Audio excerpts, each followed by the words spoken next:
Messieurs les chefs d'état-major, Monsieur le délégué général pour l'armement, Monsieur le secrétaire général, Madame la directrice générale, mes chers collègues, nous sommes heureux, Monsieur le ministre, de vous accueillir après une première audition qui a eu lieu en juillet dernier.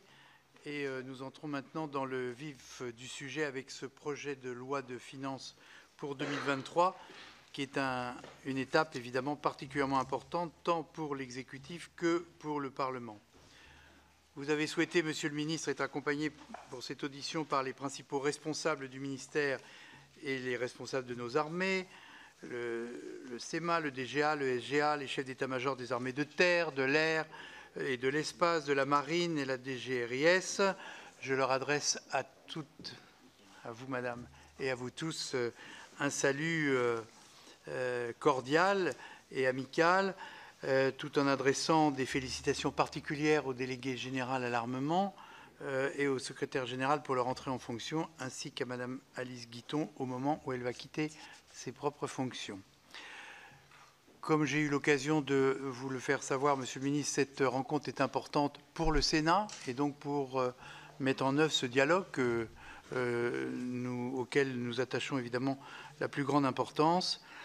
Vous savez que les chefs d'état-major et les principaux responsables qui vous entourent seront eux-mêmes auditionnés dans les semaines qui viennent, soit en commission, soit par les rapporteurs budgétaires. Et donc nous aurons l'occasion d'approfondir un certain nombre de points plus longuement. Et donc c'est pour ça que je vous propose que nous consacrions le plus longtemps possible à l'échange entre vous-même, Monsieur le ministre, et nos collègues qui ont évidemment de nombreuses questions. Je pense notamment au rapporteur. Et donc, si vous le voulez bien, et je crois que vous l'avez accepté, après votre intervention liminaire, je donnerai donc la parole en priorité à nos rapporteurs pour avis sur le projet de loi de finances, puis à l'ensemble de nos collègues. Et donc, vous-même et l'ensemble de l'équipe qui vous entoure pourront après répondre aux interventions et aux questions qui vous seront posées. Alors, Monsieur le ministre, cette audition est particulièrement importante car c'est en vérité le premier budget depuis la guerre russe en Ukraine, l'agression de la Russie contre l'Ukraine, tournant majeur dont il faut évidemment tirer tous les enseignements, tant en termes géopolitiques, en termes militaires, pour notre continent tout entier et pour notre pays particulièrement. La remontée en puissance des armées françaises a été initiée dès 2015 pour répondre à une menace venue du Sud qui reste malheureusement d'actualité. L'instabilité du continent africain l'atteste encore, bien évidemment. Mais la réactivation de la menace, cette fois-ci venue de l'Est, que nous avions peut-être probablement sous-estimée, pose bien évidemment des questions nouvelles, appelant aussi des réponses nouvelles et sûrement des moyens supplémentaires. Ce budget constitue par ailleurs une étape importante dans la mise en œuvre de la loi de programmation militaire 2019-2025. La marche à 3 milliards d'euros supplémentaires est donc franchie avec un budget de près de 44 milliards d'euros. Nous vous en donnons acte bien volontiers et je souhaite en donner acte au Président de la République qui a à de nombreuses reprises confirmé cette volonté de maintenir l'esprit et le contenu de la loi de programmation militaire dont je rappelle qu'elle avait fait ici l'objet d'un vote très important, 326 voix sur 348. Et donc, nous vous en donnons d'autant plus acte que nous connaissons par ailleurs ici au Sénat les multiples tensions qui pèsent sur le budget de l'État et les circonstances financières difficiles qui résultent des crises multiples que nous supportons. Ceci posé, l'augmentation budgétaire de 7% est importante, mais elle pose la question de l'inflation. L'inflation dont les estimations des organes officiels de l'État la projettent à 6,5% en 2022 et peut-être plus de 4% en 2023. C'est évidemment pour nous tous, le principal point d'achoppement et le principal point de questionnement de ce budget. Certes, la technique budgétaire fournit des réponses à court terme, puisque l'utilisation des reports en charge sur les années suivantes est évidemment toujours possible. Mais même si votre prédécesseur avait justement eu à cœur de réduire ces reports sur la durée de la LPM, parce que les reports doivent à un moment ou à un autre être réglés, et donc ce n'est que repousser l'effort un peu plus loin. Il y a en effet un risque d'affronter ensuite, dans les années à venir, le retour de la fameuse bosse budgétaire qu'on a connue dans le passé et qui est pénalisante pour la réalisation des investissements indispensables et attendus par nos forces armées. Enfin, ce budget est un budget de transition vers la prochaine loi de programmation militaire. Nous espérons que vous nous donnerez peut-être quelques pistes de réflexion à ce sujet, sinon sur le fond, au moins sur le calendrier et sur la méthode auxquels nous attachons la plus grande importance. Vous le savez, j'ai eu l'occasion de vous le dire, Monsieur le Ministre, le Sénat, qui est un pôle de stabilité dans la vie politique actuelle, le Sénat souhaite être associé de près dès que cela sera possible, associé à ce travail, et nos débats sur le PLF 2023 auront nécessairement un impact sur la définition de cette nouvelle loi de programmation militaire. Un travail de fond est évidemment nécessaire, car cette LPM sera fondamentale. C'est en vérité l'avenir de la France comme puissance européenne et comme puissance mondiale qui se joue, et c'est donc tout simplement de la sécurité des Français dont il s'agit. L'effort sera-t-il à l'échelle des enjeux? Les conditions de la fin de l'exécution pour 2022 et le PLF 2023 vont déjà nous apporter un certain nombre d'éléments de réponse. Mais dans l'immédiat, Monsieur le Ministre, je vais vous laisser la parole pour nous présenter les grands enjeux du PLF 2023, vos objectifs, mais aussi, en franchise, les difficultés que vous identifiez à ce stade, car il faut nous parler carte sur table. Je donnerai immédiatement après votre prise de parole, je donnerai la parole à nos rapporteurs, comme je vous l'ai annoncé, puis à l'ensemble de nos collègues, et ainsi s'instaurera le dialogue que, bien évidemment, nous souhaitons. Je vous rappelle que cette audition est captée et elle est retransmise en direct sur le site Internet du Sénat, et j'ai cru comprendre qu'elle suscitait beaucoup d'attention. Monsieur le ministre, vous avez la parole. Merci, Monsieur le Président de la Commission des Affaires étrangères et de la Défense. Mesdames, Messieurs les sénateurs, est-ce que vous me permettez, Monsieur le Président, de démarrer mon propos par un point qui n'est pas lié à l'examen des crédits pour la loi de finances 2023, mais sur un point d'actualité et rendre compte au Sénat d'une décision que le Président de la République, sur proposition du chef d'état-major des armées ici présent, a pris hier au soir et que je souhaite communiquer à la représentation nationale, et donc de par là même à l'ensemble de nos concitoyens, au regard de la situation sur le flanc oriental de l'OTAN, au regard de la violence avec laquelle, évidemment, les combats s'inscrivent en Ukraine dans cette guerre menée par la Fédération de Russie. Le Président de la République a décidé de rehausser notre posture défensive, notre escalatoire, cela va sans dire, sur le flanc est de l'Europe, en déployant une compagnie renforcée de véhicules blindés de combat d'infanterie en Roumanie, ainsi que un escadron de chars Leclerc, et que donc nous continuons dans le cadre de nos missions de défense et de dissuasion, de protection du flanc oriental de l'Europe, d'accompagner évidemment ces pays, notamment la Roumanie, qui est un pays évidemment ami, ami présent évidemment dans l'alliance de l'OTAN, et sur lequel nous devons cette solidarité. Nous allons également continuer à renforcer notre posture de défense en Lituanie, dans laquelle des Rafales seront également déployés, et en Estonie, une compagnie d'infanterie légère renforcée sera également déployée dans les tout prochains jours, un calendrier entre la fin du mois d'octobre et tout le courant du mois de novembre. Mais le chef d'état-major des armées, évidemment, pourra répondre à vos interrogations. Le président de la République m'a demandé de rendre compte au Parlement de cette décision dans le cadre, évidemment, de nos alliances, et j'aurai l'occasion d'y revenir jeudi lors de la ministérielle de l'OTAN qui se tiendra à Bruxelles. J'imagine qu'on aura l'occasion d'y revenir dans le contenu des questions tout à l'heure, puisque cela va évidemment impacter notre modèle d'armée aussi pour l'avenir, et donc la prochaine loi de programmation militaire. Peut-être aussi, avant de rentrer dans le contenu des crédits pour 2023, puisque, Monsieur le Président, vous avez publiquement rappelé à quel point le Sénat souhaitait être associé, singulièrement cette commission, aux travaux de la loi de programmation militaire, peut-être rendre compte publiquement d'une conversation que nous avons eue en privé, vous et moi, si vous m'y autorisez. Il est clair que nous ne souhaitons pas construire cette loi de programmation militaire de la même manière que d'habitude. Déjà parce qu'il n'y a pas beaucoup de suspense, personne n'imagine un seul instant que la copie du gouvernement et du président de la République soit une copie dans laquelle les crédits diminueraient. En tout cas, on n'a pas raboté nous-mêmes les crédits que je vous propose dans un instant de voter en augmentation, que souvent les livres blancs dans le passé, sans esprit polémique, ont parfois été créés pour habiller malheureusement des réductions de crédit et que malheureusement aussi les différents travaux qui ont été menés ces dernières années sur la revue nationale stratégique étaient bons. Quand je dis malheureusement ils étaient bons, c'est qu'ils avaient pointé du doigt un certain nombre de dangers sur lesquels la République française peut être exposée, soit pour ses intérêts, soit pour sa population, terrorisme bien évidemment, mais aussi ce que nous connaissons actuellement en Europe centrale.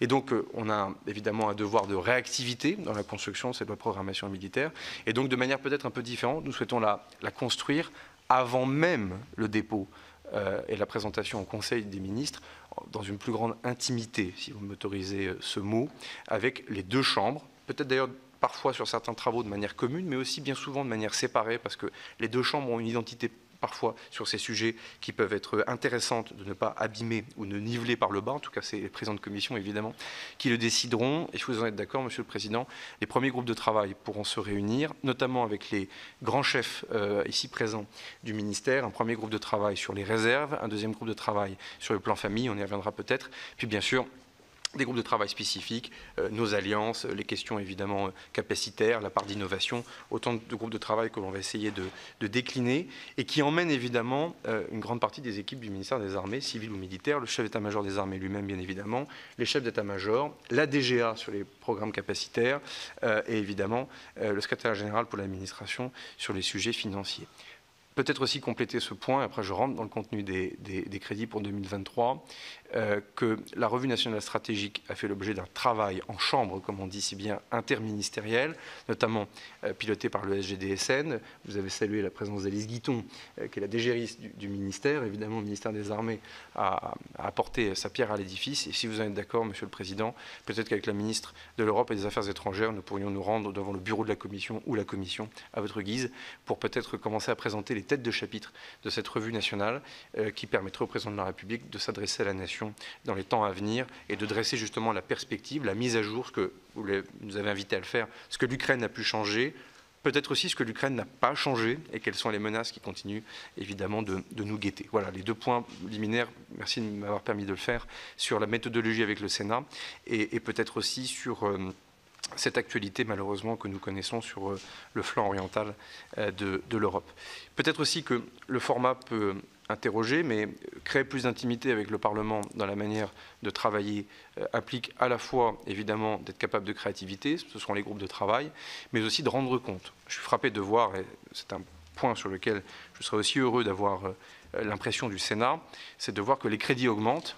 À la fois tout le monde le salue et en même temps cela pose aussi la question de l'acceptabilité sociale, sociétale, de voir des crédits augmenter autant en se posant la question mais au fond est-ce que c'est vraiment utile? Est-ce que l'argent va au bon endroit? Quels sont les effets militaires réels en protection et en sécurité pour le pays? C'est un débat dont, alors que nous vous proposons de les augmenter et que le Sénat en plus amène la confiance et le vote en général de ces crédits en augmentation, c'est un débat que nous ne pouvons pas évidemment éluder. Et donc le ministère des Armées est particulier. 5 ans que je suis ministre, c'est mon 4e poste ministériel. Néanmoins, c'est le seul ministère dans lequel l'ordonnateur principal, responsable politique devant le Parlement, a des ordonnateurs délégués autour de moi qui engagent des blocs par milliards parfois. Et ça, c'est une particularité dans l'organisation de la République, dans notre manière de travailler. Et donc aussi, je pense que nous aurons un devoir de rendre compte de manière très démocratique et peut-être de manière encore plus fine à l'avenir de la manière dont ces crédits sont utilisés dès lors qu'ils augmentent. En général, les crédits en diminution font l'objet de contestations ou de questions au gouvernement. Les crédits qui augmentent, en général, méritent une autre méthodologie de contrôle, peut-être plus technique à certains égards, et cela explique évidemment le format que je vous ai proposé pour cette audition. Pour ne pas plus attendre, un PLF des crédits sous, comment dire, loi de programmation militaire, donc des crédits sous programmation, sont par définition toujours prévisibles et en continuité. Je pense qu'effectivement, avant de parler des dépenses, vous l'avez dit en donnant acte au gouvernement dans sa copie qui vous est proposée, qu'effectivement, cette année, la parole est tenue sur la courbe des recettes, notamment en rappelant ces chiffres, puisque en crédit de paiement, nous étions, il y a quelques années, en 2017, à 32,3 milliards d'euros. Nous vous proposons cette année, pour 2023, un budget en augmentation de 36% avec cette première marche à 3 milliards d'euros pour le porter le budget des armées en crédit de paiement à 43,9 milliards d'euros. d'euros. En autorisation d'engagement, pareil, 40,8 milliards d'euros en 2017 et 52,8 milliards d'euros en 2023. Donc en clair, la parole est tenue. Sans esprit polémique, c'est une rupture aussi avec le passé où parfois les lois de programmation pouvaient avoir un décalage en AE, en CP et qu'à la fin, malheureusement, la loi de programmation n'apparaissait pas forcément toujours sincère devant le Parlement. Là, pour le coup, on a quelque chose qui se fait à l'euro près sur le volet des recettes. Vous m'avez interrogé sur l'inflation, j'y reviendrai tout à l'heure, Monsieur le Président. Vous avez raison, c'est un défi auquel nous devons répondre avec les outils qui sont les nôtres, mais là aussi, je vous répondrai. En tout cas, cette première marche à 3 milliards, elle permet aussi de se situer dans le concert des nations, notamment en Europe ou au sein de l'OTAN, sur lequel il est difficile de se comparer. Un certain nombre d'articles de presse sont sortis ces jours-ci. Enfin, tous les pays que l'on compare ne sont pas tous puissances dotées.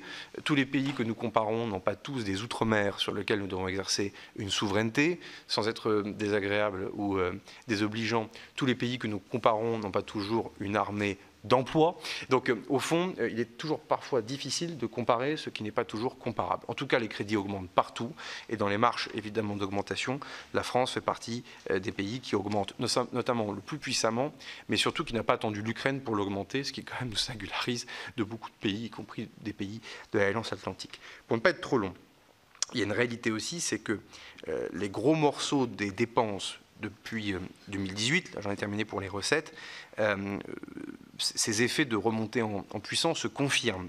Et c'est particulièrement vrai sur la modernisation des équipements, puisque vous le savez, on avait discuté lors de ma précédente audition au mois de juillet, c'est la principale affectation des augmentations de crédit depuis 2017, puisque globalement, ces équipements, ces modernisations d'équipements ont capté à eux seuls 41% de la ressource supplémentaire depuis 2017 et globalement hors dissuasion. Donc ça c'est particulièrement clair, peut-être que les chefs d'état-major y reviendront, mais c'est un point qu'il faut avoir en tête. Et en 2023, les crédits de paiement pour les équipements majeurs, eux, seront établis à 8,5 milliards d'euros en CP, c'est-à-dire là encore une augmentation de 5,6% depuis 2022. Concrètement, ça veut dire que ça se traduit par des crédits de paiement concrets en livraison dès 2023, les fusils d'assaut HK, un lot de missiles Exocet, un sous-marin nucléaire d'attaque de la classe Barracuda, le deuxième, un satellite Syracuse 4, 13 Mirage rénovés, 13 Rafale 9, 18 chars Leclerc rénovés, dont d'ailleurs je faisais état tout à l'heure. Déclenchement, là pour le coup, d'autorisation d'engagement, 14,2 milliards d'euros en langage grand public des commandes, pour notamment 400 véhicules blindés légers Serval. On continue évidemment pour l'armée de terre cette rénovation historique. Une capacité exploratoire en fond marin, 42 Rafales, qui répond aussi à vos questions de recomplètement des Rafales d'export, question que vous m'aviez posée en juillet. Je vous avais donné rendez-vous en loi de finances, la réponse s'y trouve ici. 19 stations navales de communication satellitaire, j'en passe. Il y a un bloc de dépenses, Monsieur le Président, qui est en continuité, conversation que nous avions en privé il y a quelques jours, c'est évidemment la dissuasion, dont on voit bien, au fond, quand on va retravailler sur la RNS, on voit bien que la grammaire de la dissuasion, la voûte nucléaire pour défendre les intérêts vitaux, fait évidemment partie des travaux sur lesquels le Sénat doit se pencher dans les semaines et mois qui viennent, parce que ça pose des questions évidemment de modernisation pour l'avenir, et donc les crédits de paiement qui sont proposés pour 2023, la seule dissuasion c'est 5,6 milliards d'euros, les crédits de paiement pour 2023 sont en augmentation de 318 millions d'euros, ce qui n'est rien de négligeable, notamment pour continuer à moderniser la simulation, pour continuer à rendre, comment dire, intègre et très sécurisé nos transmissions spécifiques et un certain nombre d'investissements divers. Néanmoins, Monsieur le Président, Mesdames, Messieurs les sénateurs, il est clair que 2023 constitue un pivot, vous l'avez dit vous-même, un pivot qui nous emmène dans évidemment la prochaine loi de programmation militaire, mais surtout un pivot qui tient compte du fameux RETEX Ukraine, sur lequel le chef d'état-major des armées, avec l'ensemble des SEM et là déjà aura à mettre en œuvre tout cela, ont tiré un certain nombre d'enseignements en disant comment on met à jour en conduite ce que nous devions faire dans le cadre de cette programmation militaire en regardant très cliniquement ce qui se passe en Ukraine. C'est-à-dire que je vous ai dit jusqu'à présent que le capacitaire avait beaucoup absorbé les crédits nouveaux depuis 2017. C'est vrai, mais en 2023, la répartition va néanmoins être un peu différente avec quelques ajustements que je vous détaille tout de suite. Un, déjà sur le volet des ressources humaines. On parle beaucoup d'équipement, il n'y a pas d'armée sans soldats, il n'y a pas d'armée sans sa famille, il n'y a pas d'armée sans réservistes. Ce sont évidemment des sujets sur lesquels on va continuer de se pencher pour les années qui viennent, mais globalement, la copie que nous vous présentons au vote pour 2023 est une copie avec 1500 créations de postes dans les armées, plutôt orientées renseignement, cybersécurité. 1500 postes en 2023, mesdames, messieurs les sénateurs, c'est-à-dire autant que les 3 précédentes années où, globalement, nous étions sur des marches à 500 ETP. Là, on vous propose 1500 ETP en une seule fois.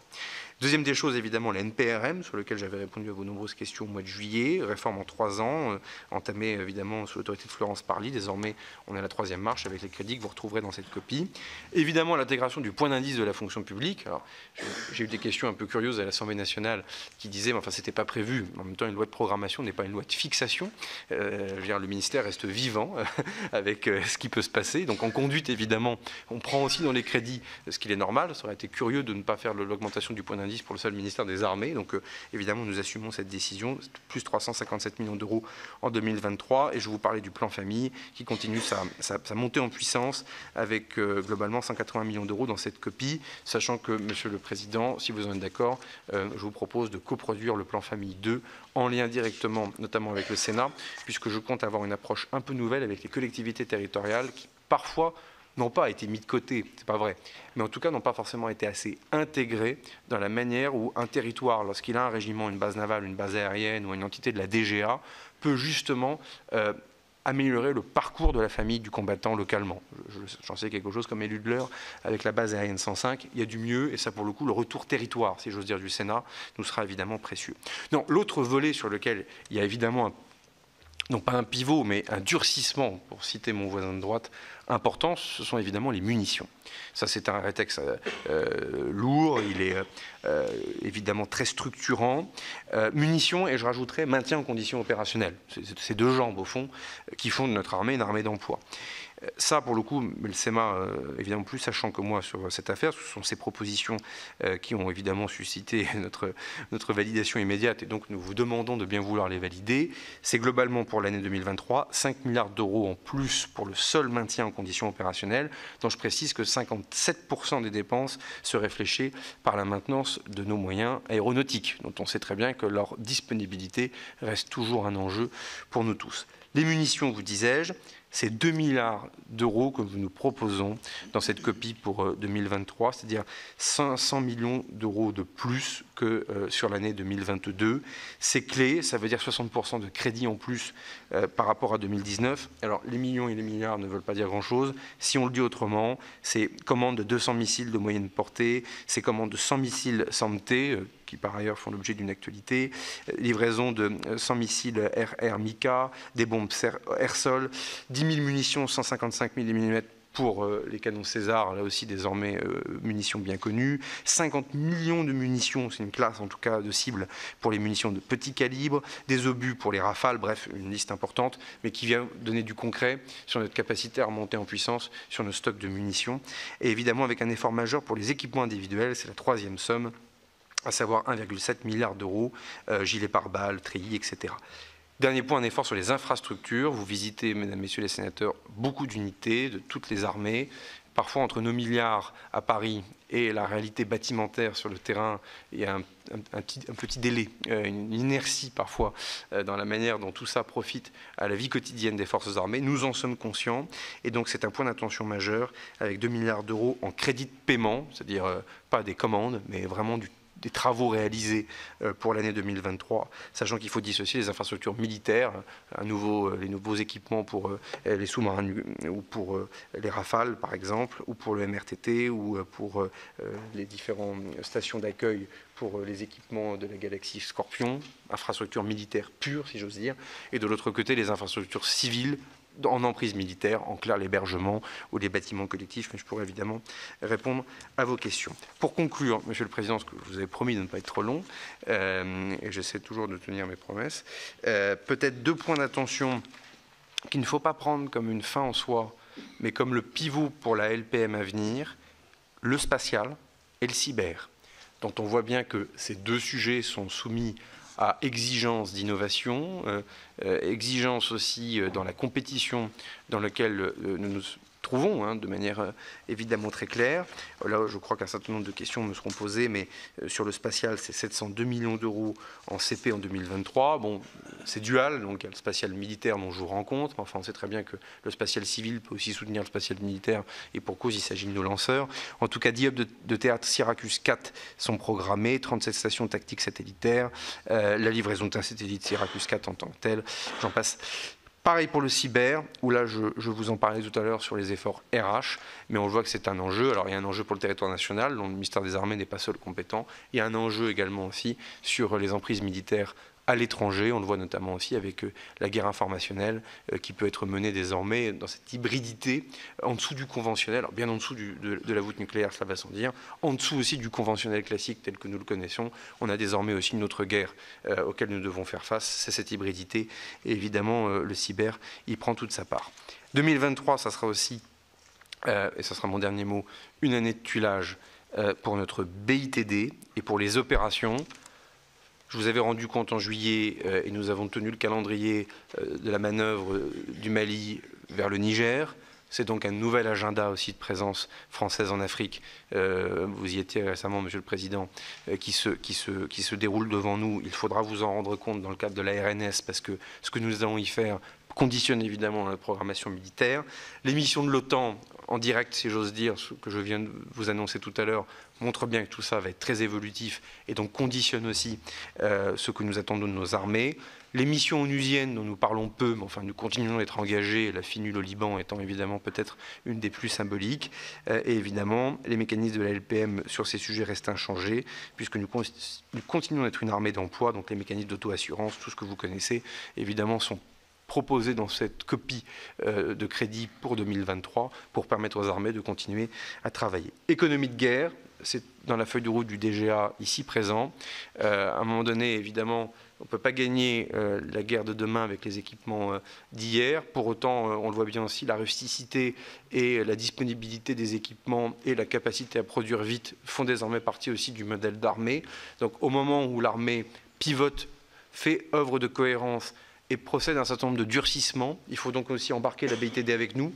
Et ça, il faut le faire de manière bienveillante, mais enfin, il faut aussi le faire de manière claire, un peu comme les gaullistes l'ont fait au début des années 58, 59, 60, dans lequel il y avait aussi une réflexion stratégique sur notre autonomie stratégique. Alors, elle passait beaucoup par la dissuasion, mais pas que. Donc là aussi, on est dans un moment, à mon avis, de grande réflexion sur ce que nous attendons de notre industrie de défense, donc aussi de ce que nous attendons de nos coopérations avec un certain nombre de pays. Je pense qu'il y aura un certain nombre de questions sur le SCAF sur lesquelles je pourrais revenir.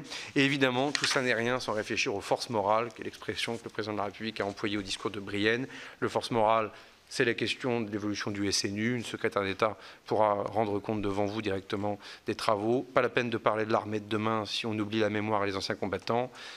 Une secrétaire d'État peut évidemment rendre compte devant vous de la mission budgétaire qui est consacrée évidemment à cette question. Et puis la question des réserves que je peux évidemment détailler devant vous, mais que je vous propose aussi de traiter dans un des groupes de travail que nous pouvons lancer dans le cadre de la prochaine loi de programmation militaire, mais sur lesquels, vous l'avez vu, les crédits sont évidemment prévus et fléchés pour l'année 2023. Monsieur le Président, est-ce que je réponds tout de suite à votre question sur l'inflation ou est-ce qu'on laisse les orateurs des groupes parler? Rapidement à nos collègues rapporteurs. Je pense qu'il y aura certainement des questions sur ce sujet, car j'ai dit que c'était un peu la pierre angulaire de l'exécution du budget et même de la LPM jusqu'en 2030. Et donc, sans plus attendre, je vais donner la parole au rapporteur et avec la courtoisie légendaire de la Commission, je vais céder la parole à Dominique Delège, notre collègue qui rapporte les crédits défense à la Commission des finances, chers collègues. Merci, Monsieur le Président, de votre courtoisie, que j'apprécie beaucoup et qui me semble indispensable pour aborder ce budget dans de bonnes conditions entre nos deux commissions. Monsieur le Ministre, rapidement, quelques points de vigilance que je voudrais relever. Vous avez parlé de sincérité avec le Président Cambon. Je vous donne bien volontiers acte que le budget 2023 respecte la LPM. Les autres points de vigilance que je voudrais évoquer en termes de sincérité, c'est d'abord la question de l'inflation. Je pense que le report de charges constitue une dette à l'intérieur de la dette. Nous serons donc vigilants sur ce point. Vous avez évoqué l'arrivée de nouveaux équipements, je m'en réjouis. Les nouveaux équipements sont plus sophistiqués, ils nécessitent plus de budget pour les maintenir en conditions opérationnelles. C'est aussi un point de vigilance. Point de vigilance aussi sur les délais du SCAF, mais je laisserai mes collègues de la Commission, qui sont plus au fait de ces questions-là que moi, d'approfondir. Mais je crois qu'on ne peut pas envisager d'avancer sur le remplacement du Charles de Gaulle sans avoir réglé ce problème-là. Vous avez évoqué les munitions, point de vigilance, je donne acte de l'augmentation des crédits, mais entre le moment où on les commande et le moment où elles arrivent, il y a un problème de délai. Je voulais l'évoquer. Enfin, j'en aurais terminé en vous disant, Monsieur le Ministre, que nous sommes nombreux à avoir regretté de ne pas avoir pu être associés à la révision de la loi de programmation militaire en 2021. Je prends acte bien volontiers des propos que vous avez tenus tout à l'heure sur la manière dont vous envisagiez d'associer le Parlement à l'écriture de la nouvelle. Je vous remercie, ainsi que le Président et de sa courtoisie. Merci, Monsieur le rapporteur spécial. Et donc, nous allons continuer cette fois-ci avec les rapporteurs de la mission défense au sein de notre commission, en commençant par le 146, équipement des forces. Cédric Perrin. Merci, Monsieur le Président, Monsieur le Ministre. Monsieur le Ministre, au regard des événements en Ukraine, les autres pays européens ont décidé d'investir massivement. On connaît la question des Allemands, ça fait un moment qu'ils en parlent, et même si ce n'est pas clair, ça avance significativement. Les Britanniques, 100 milliards. En 2030, avec comme véritable objectif 81 milliards, les Polonais 40 milliards, et nous risquons de voir un nouveau centre de gravité sur le continent européen se mettre en place. Nous pouvons dès lors redouter le déclassement de la France si nous ne mettons pas des moyens suffisants pour rester dans la course. Monsieur le ministre, vous le savez, vous aurez besoin du Sénat. Vous n'avez pas à nous craindre. Et notre unique objectif ici, aux uns et aux autres, est de servir les intérêts de la France et de nos armées. Nos précédents votes témoignent de cette loyauté et de notre sens des responsabilités, puisque la précédente LPM a été, je le rappelle, adoptée à quasi-unanimité au Sénat. J'en viens à ma question. Nous observons des investissements militaires massifs dans des pays étrangers, Israël, la Corée du Sud, notamment dans des pays européens au détriment du matériel européen. Il n'est évidemment pas acceptable que nous distribuions des fonds européens pour que les pays bénéficiaires achètent du matériel à l'étranger. Je pense particulièrement à l'attitude de l'Allemagne, que cela soit sur les programmes de coopération, sur le Poséidon, l'hélicoptère, le F-35, et quant à sa défense antimissile, elle pourrait être israélienne. Comment peut-on aujourd'hui raisonnablement la considérer comme un partenaire alors que ces investissements dans la défense sont tous américains? C'est une question que je vous pose. Enfin, Monsieur le Ministre, à l'Assemblée nationale, au-delà des crédits de paiement et des crédits d'équipement que vous citez, votre intervention se divise par bloc. Vous annoncez le bloc de la dissuasion nucléaire à 5,6 milliards de crédits de paiement, le bloc des ressources humaines, le bloc des missiles, dont acte, mais est-ce que nous conservons un modèle d'armée complet ou est-ce que vous proposez un autre modèle? Vous expliquez vouloir 18 chars Leclerc rénovés, c'est très bien, mais quid du MGCS? Quid du Panther KF-51? Quid de l'acquisition massive de chars coréens par les Polonais? Si tout cela est mis en œuvre, évidemment, les futures acquisitions du MGCS seront donc caduques. Vous parlez d'un bloc avec 420 véhicules blindés, vous parlez des capacités d'exploration des fonds marins, mais on ignore ce que vous mettez dedans. Vous intégrez la dissuasion dans un bloc de défense. C'est parfait de nous dire on fait des satellites et on rénove les Mirages. On achète probablement du Rafale, vous avez fait une liste intéressante. Mais quelle est la vision future face au SCAF et aux enjeux à venir, type planeur hypersonique ou avion spatial? De même, vous avez évoqué le bloc munitions avec une commande de 2 milliards. S'assure-t-on qu'elle bénéficiera à la France? Est-il articulé avec ce que vous venez d'évoquer à l'instant, c'est-à-dire la démarche d'économie de guerre, dont nous voyons malheureusement, pour l'instant en tout cas, la mission n'a pas été dévoilée, peu d'effets dans les industries qu'on a l'occasion de rencontrer dans nos territoires? Et surtout, au bout de combien de temps est-ce que cela produira des effets? Trois options sont sur la table. L'option de continuité d'une LPM au fil de l'eau avec un étiage budgétaire de Bercy. L'option défendue par l'EMA et la vôtre. Mais quelle est-elle? Vous allez peut-être nous parler d'une copie différenciée, mais que visez-vous, Monsieur le Ministre? Quelle vision avez-vous? Merci beaucoup. Merci. Voilà, des questions précises. Second rapporteur pour le programme 146, toujours en équipement des forces, Hélène Conway. Merci. Merci, Monsieur le Président. Monsieur le Ministre, vous l'avez rappelé, 2023 est une année charnière, pivot. Mais au vu du contexte géopolitique, nous ne pouvons pas manquer une marche dans la consolidation de notre appareil militaire.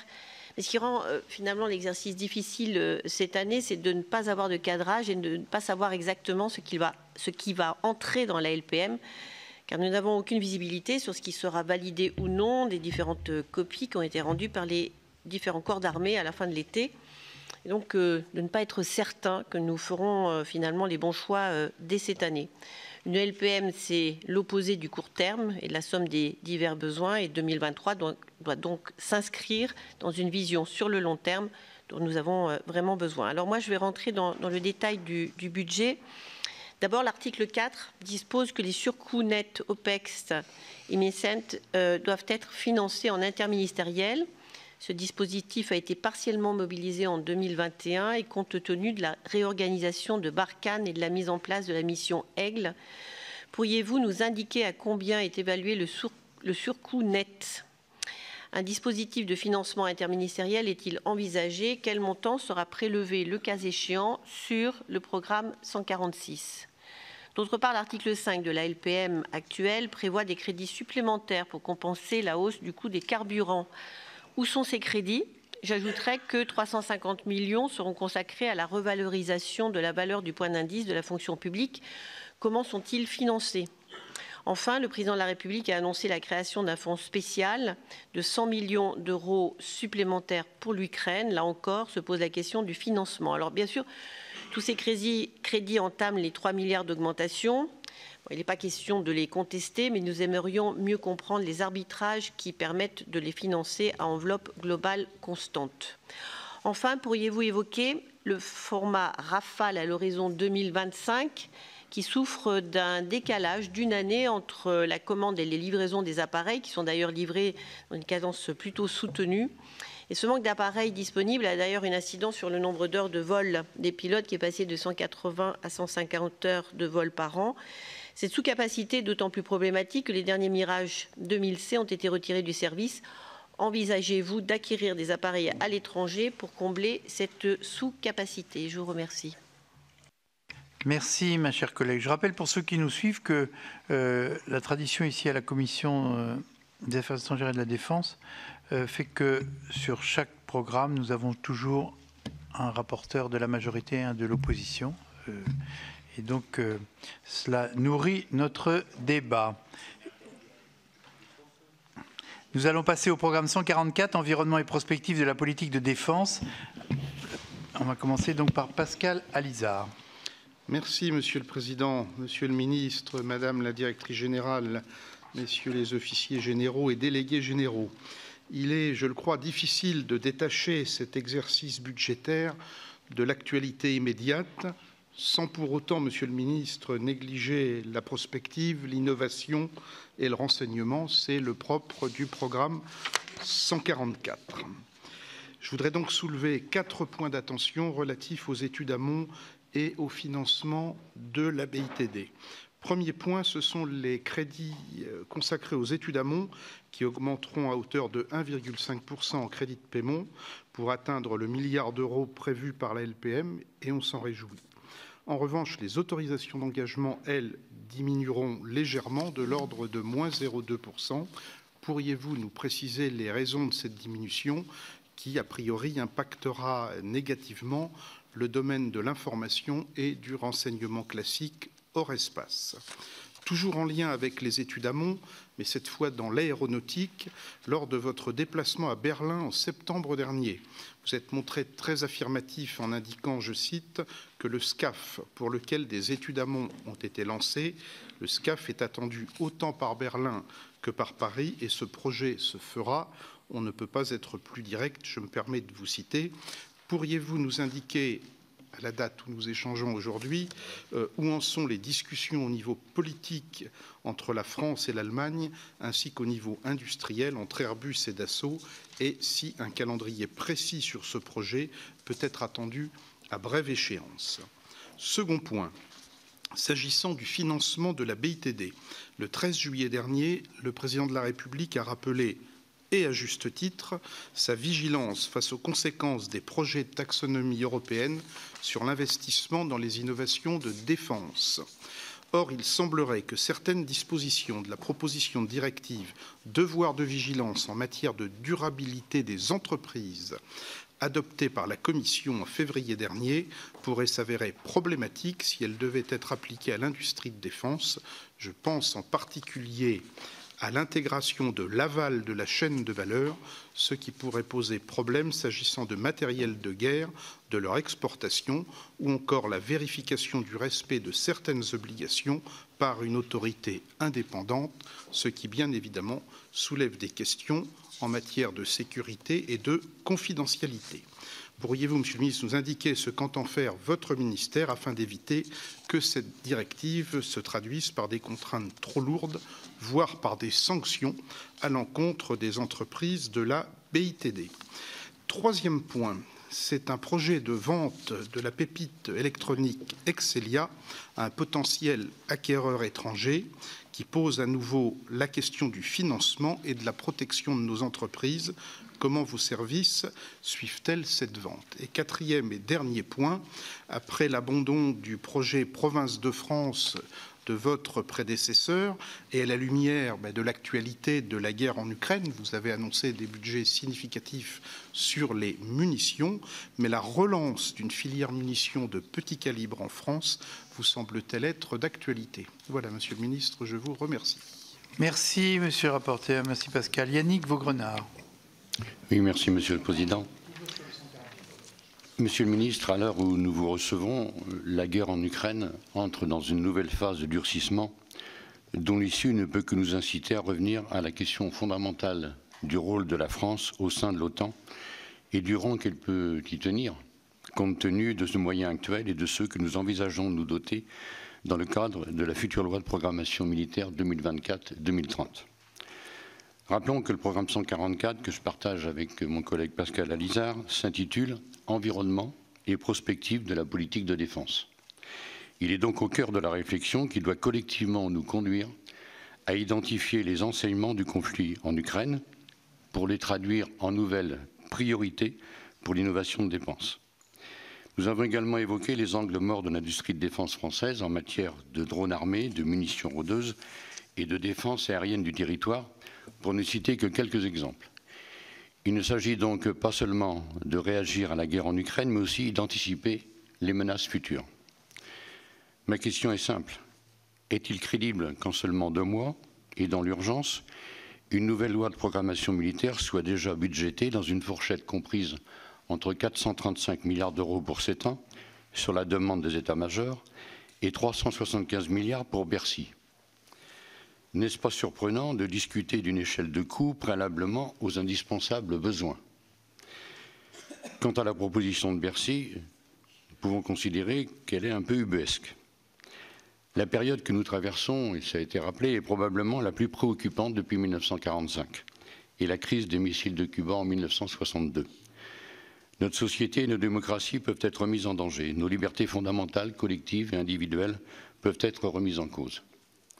Dans ce contexte, Monsieur le Ministre, je ne vous cache pas que j'ai plus confiance dans la rigueur militaire de nos chefs d'état-major que dans la rigueur budgétaire de Bercy. Ma seconde question est très courte et porte sur nos moyens de renseignement. La loi de programmation 2019-2025 prévoyait 1500 nouveaux emplois pour renforcer les domaines de la cyberdéfense et du renseignement. Les crédits de fonctionnement et d'équipement pour 2023 continuent de progresser et c'est un élément incontestablement positif. En revanche, j'observe que les moyens humains du renseignement extérieur vont stagner à hauteur d'un peu plus de 5700 équivalents temps plein, au moment où la Chine, pour information, emploie 100 000 cybercombattants, où la Russie et la Corée du Nord se livrent au piratage et au rançonnage informatique, à la désinformation de masse, notamment en Afrique, et nous avons subi les conséquences militaires et politiques. Est-ce que nous sommes, Monsieur le Ministre, au bon niveau par rapport à nos agresseurs, mais aussi par rapport à nos alliés britanniques et allemands dans ce domaine essentiel du renseignement extérieur? Je vous remercie. Merci, Monsieur le rapporteur. Merci, Yannick. Nous allons passer maintenant au programme 178, préparation et emploi des forces, avec une intervention d'abord d'Olivier Cigolotti. Merci, Monsieur le Président. Monsieur le Ministre, en tant que rapporteur du programme 178, 2 questions synthétiques. vous avez annoncé le budget dans le cadre du PLF 2023 portant le MCO et donc l'entretien programmé du matériel à pratiquement 5 milliards. C'est une marge de 500 millions d'euros supplémentaires que vous avez annoncé. Or, notre commission, en travaillant sur les premières années, les premières annuités de programmation, avait identifié un besoin de 1,2 milliard en matière d'entretien programmé du matériel. Et cela avant que vous soyez en charge de ce budget, mais également avant l'annonce des ventes de Rafale qui ont décalé l'arrivée de nouveaux équipements dans nos armées et les besoins qui en découlent d'entretien d'aéronefs vieillissants. Ma question est simple, Monsieur le Ministre, ces 500 millions seront-ils suffisants? Est-ce qu'ils répondent aux besoins de nos armées? On sait l'incidence du MCO et de l'entretien programmé du matériel sur l'activité opérationnelle. Est-ce que dans ces conditions, il est possible de préparer la haute intensité? Et enfin, deuxième question, Monsieur le Ministre, qui rejoint la question de ma collègue Hélène Conway-Mouret concernant les OPEX. Le Président de la République a annoncé en ce début d'année 2022 le retrait de l'opération Barkhane du Mali.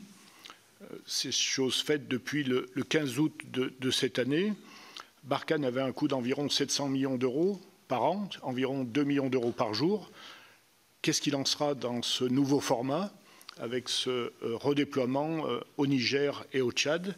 Vous avez évoqué bien sûr une augmentation des OPEX, notamment dans le cadre de la mission de réassurance de l'OTAN avec la mission Aigle. Comment est-ce que ces deux éléments vont se compenser, voire s'additionner? Merci. Merci, Monsieur le rapporteur. Merci, Olivier. Second rapporteur sur le 178, Michel Gréaume. Merci, Monsieur le Président. Monsieur le Ministre, en tant que co-rapportrice du programme 178, je veille particulièrement aux services de soutien.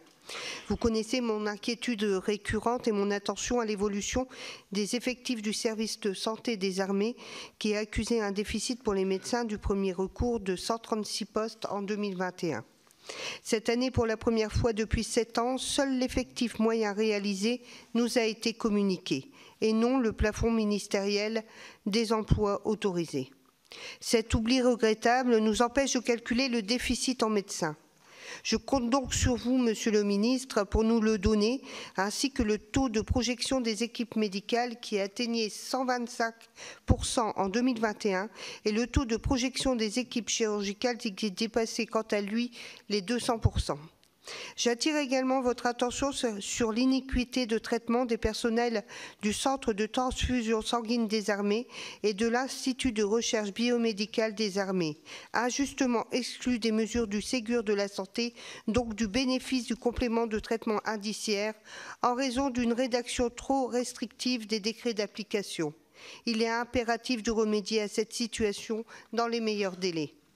De plus, quelles seront les mesures d'urgence prévues pour la prochaine loi de programmation militaire pour le service de santé des armées, mais aussi pour le commissariat central et tous les services de soutien de nos armées et notamment le service de l'énergie opérationnelle? Comment a-t-il fonctionné en 2021 avec un coût du baril supérieur de 77% aux hypothèses du projet de loi de finances et le décrochage sévère de la parité dollar-euro? Si la hausse des prix du carburant opérationnel est durable, l'article 5 de la loi de programmation militaire prévoit que des crédits supplémentaires seront ouverts en construction budgétaire pour couvrir les volumes nécessaires à la préparation et à l'activité opérationnelle des forces. Vous savez que la Commission a voté cette loi de programmation militaire. Pouvez-vous nous dire, Monsieur le Ministre, comment elle est appliquée dans le cadre du PLF 2023 et quel est le montant des crédits supplémentaires ouverts? Merci. Merci Madame la rapporteure, merci Michel. Nous allons passer au dernier programme, le 212, soutien de la politique de défense. Je donne la parole à Joël Guerriau. Merci Monsieur le Président. Monsieur le Ministre, par vos propos introductifs concis, vous nous laissez le temps de poser des questions, je vous en remercie. Dans son discours aux armées prononcé en juillet dernier, le Président de la République a annoncé un objectif de doublement de la réserve opérationnelle de premier niveau. Vous avez vous-même récemment souligné publiquement l'importance de cet objectif et à cette occasion, vous avez estimé que nos réservistes ne sont pas toujours suffisamment bien utilisés et vous avez appelé de vos vœux une réflexion profonde sur l'organisation de la réserve. Alors que la Cour des comptes a récemment recommandé le transfert aux forces de sécurité intérieure de l'opération Sentinelle, dont les militaires sont pour beaucoup issus de la réserve opérationnelle de l'armée de terre, quels sont à l'heure actuelle vos axes de réflexion sur l'évolution de la doctrine d'emploi des réservistes militaires? En particulier, Monsieur le Ministre, estimez-vous que les réservistes doivent être dédiés à des tâches spécifiques, notamment sur le territoire national, ou pensez-vous qu'ils doivent pouvoir être intégrés à l'ensemble des missions assurées par nos forces armées? Merci de votre attention. Merci, monsieur le rapporteur. Merci, Joël. Enfin, Marie-Arlette Carlotti, toujours sur le 212. Merci, Monsieur le Président. Enfin, Monsieur le Ministre, l'exercice budgétaire 2023 correspondra au 3e volet, et ça sera le dernier, de la mise en œuvre de la nouvelle politique de rémunération des militaires. Elle a été déployée dès 2021.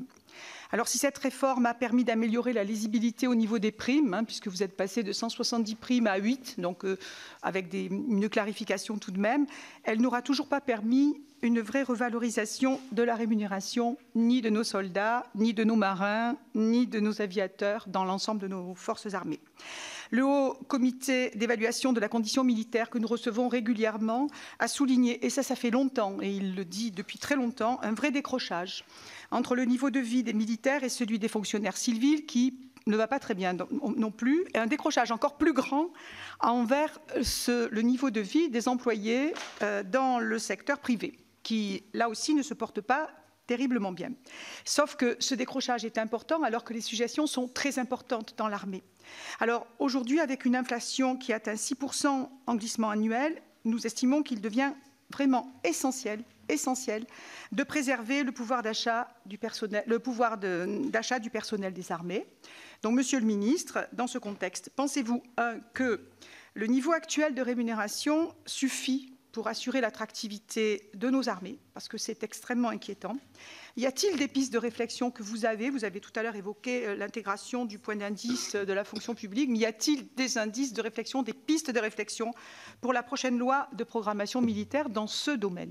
Petite question subsidiaire, vous avez évoqué tout à l'heure un groupe de travail pour préparer la loi de programmation militaire et vous avez évoqué le plan famille. Ça veut dire que vous voulez le faire évoluer, vous avez déjà des idées, en quel sens? Merci, Madame la rapporteure, merci, Marie-Arlette. Donc à ce stade, je vais vous donner la parole, Monsieur le Ministre, pour répondre à ce premier train de questions, à la fois précises et concises. Votre précision sera de même certainement appréciée par les membres de la Commission, puis après nous passerons aux questions de nos autres collègues afin de favoriser l'échange et le dialogue. Monsieur le Ministre, ou l'équipe qui vous entoure, vous pouvez évidemment répondre comme vous le souhaitez et regrouper les questions ou les analyser l'une après l'autre comme vous le souhaitez. Merci, Monsieur le Président. Nous sommes à la disposition du Parlement. Bon, l'inflation, c'est un défi qui s'impose à nous. Je ne sais plus quel parlementaire a dit carte sur table, c'est le sénateur Delège. Oui, je pense qu'il ne faut pas raconter d'histoire. On a une marche à 3 milliards, et plus que bienvenue, on n'y revient pas, et que globalement, l'estimation de l'inflation au moment où on se parle, le problème de l'inflation, c'est qu'on en parle au moment où on se situe, c'est globalement un effet d'1 milliard. Bon. Donc, quelles sont les solutions que nous avons sur la table? Mais c'est un problème qui n'est pas que le problème du gouvernement, c'est aussi le problème de tous collectivement. Déjà parce que cette inflation ne concerne pas que le ministère des Armées comme acheteur public. C'est une question qu'on peut poser à d'autres ministères qui soient sous la programmation ou qu'ils ne le soient pas. Donc nous, on a de la chance déjà avec des crédits qui augmentent. La question ne se prend pas de la même manière. Mais ça ne suffit pas parce que si la programmation existe, elle est là pour définir aussi un cadre pour créer des effets militaires réels. Quelles sont les solutions en face de nous? La question des carburants. Ça a été rappelé par un certain nombre d'entre vous, ce qui me permet quand même peut-être de préciser le fonctionnement de l'article 5 de la LPM sur les besoins de carburant des armées. C'est un besoin qui se fait en gestion. Je ne peux pas je ne peux pas vous répondre sur, pour 2023, combien vous prévoyez, puisque à chaque fois, on prend d'abord et on consomme d'abord les AE et les CP, en l'espèce plutôt, qui sont ouverts sur les carburants, peu importe le prix du carburant, peu importe l'activité opérationnelle. On fait attention, une forme de sobriété, mais enfin la sobriété au combat, c'est quand même tout à fait relatif. Et si évidemment l'ensemble des crédits de paiement pour les carburants sont consommés, on déclenche l'article 5 qui permet de venir le gouvernement devant le Parlement, l'Assemblée nationale et le Sénat pour ouvrir des crédits. Typiquement, vous avez voté 50 millions d'euros supplémentaires cette année pour les carburants. Et pour le coup, c'est bien de l'argent en plus de la trajectoire de la loi de programmation militaire. On ne le dit jamais en disant que c'est en plus, mais ça tombe sous le sens. Ce sont des crédits nouveaux. Donc la question du carburant, elle est traitée, et je forme le vœu que cette disposition continue de perdurer dans les prochaines lois de programmation militaire, parce que l'idée du législateur initialement était de se dire, quand on est au combat, quand on est en OPEX, évidemment, il ne faut pas créer à un moment donné de rupture d'approvisionnement en carburant, et donc on s'est débrouillé pour, entre Parlement et exécutif, avoir cette mécanique qui nous permet à chaque fois de ne pas avoir de rupture. Les reports de charges, bon, c'est un peu la cigale et la fourmi cette affaire. Les reports de charges, déjà on peut se permettre de vous proposer 1 milliard d'euros de reports de charges, parce que précisément, Florence Parly et les différentes équipes avaient fait attention, n'avaient pas abusé des reports de charges et les avaient même plutôt largement réduits. Et la bise fut venue, et c'est ainsi que nous permettons de réaugmenter ces reports de charges, parce que des efforts ont été faits avant. Il ne faut pas raconter n'importe quoi. Le sénateur Delage a raison de dire que c'est une forme de dette qu'on décale dans le temps. Il faudra bien le payer à un moment donné. La vraie question, c'est à quel moment faut-il le payer? Est-ce qu'on fait le pari que l'inflation peut, à un moment donné, diminuer, ou est-ce qu'elle va continuer? Et ça, nul ne le sait.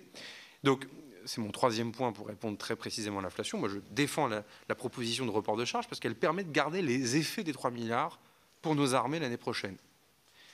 Néanmoins, oui, en fonction du rythme et de la dynamique de cette inflation, Monsieur le Président, il faudra sans doute qu'on vous rende compte pendant l'année 2023 de là où nous en sommes. C'est une réalité. Je l'ai dit à l'Assemblée nationale et je le dis devant vous.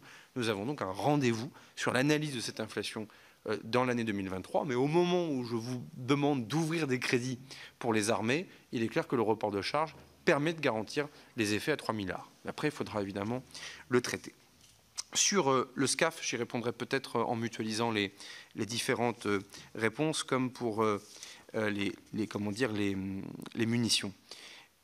Bon, sur la révision de la LPM, j'avais entendu au mois de juillet les remontrances du Sénat, je les entends de nouveau aujourd'hui. J'espère de bonne foi avoir par 2 fois en public et dans une audition retransmise donné la méthode qui était la mienne, validée par le Président de la République pour co-construire la prochaine LPM avec le Parlement. Vous me permettrez de dire aussi que c'est un peu ma culture par ailleurs. Et puis le sénateur Perrin m'a invité à ne pas avoir peur du Sénat. Ça tombe bien, c'est bien pour ça d'ailleurs que j'y étais candidat, que je me suis fait élire sénateur. Donc je pense ne pas avoir peur du Sénat pour cette raison. Mais toujours, mais je m'en réjouis. Mais ce que je veux dire par là, c'est que non, mais c'est à la fin du bal qu'on paye les musiciens, mais je pense que j'aime la démocratie représentative et j'aime le Parlement. Voilà, pas dire mieux. Donc après, est-ce qu'on sera d'accord sur tout? C'est une autre affaire. Et ça, est-ce que vous êtes tous d'accord entre vous? C'est aussi une autre affaire. C'est le principe de la démocratie. En tout cas, c'est un sujet suffisamment grave et sérieux. Les contraintes qui s'imposent à nous, l'inflation en est une. Notre BITD, je vais y revenir dans un instant. Il n'y a pas de miracle. Et donc, je pense que c'est sain d'avoir justement ce partage de ces réflexions et aussi des décisions que l'on prend parce qu'elles sont sur des impacts 5, 10 et parfois 30 ou 40 ans. Regardons les grandes décisions que nos anciens ont prises sur les sujets de défense. Sur, monsieur le sénateur Perrin, justement, sur les autres pays, et bon, je vous disais tout à l'heure, c'est compliqué de se comparer, pour parler de l'Allemagne, dissuasion, pas dissuasion nucléaire, outre-mer, pas outre-mer, les modèles d'armée sont quand même très différents. Moi, je note quand même que certains ont déjà annoncé des augmentations qui vont jusqu'en 2030. Nous n'avons pas annoncé encore les augmentations jusqu'en 2030, puisque nous sommes dans l'empire d'une loi que vous avez votée, avec les marges que vous connaissez. Donc là aussi, c'est à la fin du bal qu'on paye les musiciens. Après, est-ce que la dépense fait l'efficacité du modèle d'armée? Il suffit de regarder notre histoire pour voir que pas toujours. Et donc je pense que ça peut aider sur le volet technologique, mais je suis désolé de dire que il faut regarder aussi le courage des combattants, il faut regarder aussi la doctrine d'emploi de ces armées. Des casernes bien achalandées avec des militaires qui n'en sortent jamais, ce n'est pas la même chose qu'une armée qui se déploie pour des missions. Et moi, je défends le modèle d'armée qui est le nôtre. J'y reviendrai tout à l'heure sur l'attractivité. Quand on interroge beaucoup de nos jeunes dans les régiments, dans les bases navales ou aériennes, ils viennent aussi parce que, non pas on y fait la guerre, parce que nous sommes une armée de paix et avec un pays avec des valeurs importantes, mais c'est une armée d'emploi, comme on dit si bien. Et quand on parle d'entraînement, ce n'est pas que des milliards, c'est aussi la manière dont on l'emploie. Et ça, les chefs militaires sont bien mieux qualifiés que moi pour en répondre, puisque pour avoir été général 5 étoiles, il faut avoir été sous-lieutenant et lieutenant. Et dans leur vie de soldat, ils peuvent dire à quel point ils ont rencontré des gens qui venaient justement pour chercher cette efficacité. Et donc je crois que nous pourrons y revenir. Sur le modèle d'armée complet, alors vous avez dit, vous avez fait un discours par bloc. Bah oui, parce que là, on n'est pas en train de présenter une loi de programmation militaire avec une vision. Malheureusement, la LOL fait passer, ou heureusement d'ailleurs plutôt, la LOL fait passer par là, donc mission, programme. Vous-même, vous avez réparti la parole par rapporteur sur des programmes, et donc à un moment donné, le catéchisme budgétaire nous amène à devoir présenter les choses de manière scolaire et par programme. Donc c'est ainsi. En revanche, là, vous avez raison, et je rajouterai même que je rappelle qu'à la loi de programmation militaire qui a été votée, que vous avez votée, il y a des annexes avec des cibles capacitaires, et donc quand on arrive avec la liste des avions, etc., bah, on ne fait aussi que répondre aussi aux objectifs que le législateur a fixés dans la loi, donc vous ne pouvez pas me le reprocher par ailleurs. Néanmoins, là, vous avez raison, c'est que pour la LPM, il faudra se détacher de ces blocs, il faudra parler vision. À quoi ressemble l'armée française en 2030 ? À quoi on ne voudrait pas qu'elle ressemble ? Que faut-il faire peut-être tout seul à tout prix ? Parce que sur certains sujets de souveraineté, il est impensable de faire autrement. Quels sont les sujets au travers de nos alliances que nous souhaitons faire autrement ? Ça, évidemment, ça sera l'objet de la LPM, mais ce n'est pas que ma vision, puisque je vous ai dit, on partagera cette vision dès la rencontre sur la RNS, parce que c'est aussi... Enfin, dis-moi ton danger, je te donnerai ton armée. Malgré tout, le monde dans lequel nous nous trouvons nous obligera aussi à repartir des menaces pour donner évidemment ce que ça veut dire. Après, oui, notre modèle d'armée est complet. Et puisque vous m'avez invité à nous comparer, je note que des grands voisins de pays, parfois non loin de nous, séparés par un bras de mer, ont parfois décidé d'arrêter un certain nombre de fonctionnalités de leur armée, faisant un pari que si besoin en était, ils pourraient réactiver ce besoin-là, et que, et je le dis avec bienveillance, pas sans esprit polémique avec cet allié, ce voisin et cet ami, que oui, la Grande-Bretagne a du mal à régénérer certaines capacités. Et on l'a vu, notamment dans la guerre du Golfe, avec leur armée de terre. Donc, garder un modèle d'armée complet n'est pas une fin en soi, mais elle garantit aussi quelque chose, mais on aura l'occasion d'y revenir. Et la copie que nous vous proposons, en tout cas pour ces crédits pour l'année 2023, ne vient pas abîmer, bien au contraire, le modèle d'armée complet. Au contraire, cohérence, durcissement, mais le SEMA pourrait y revenir.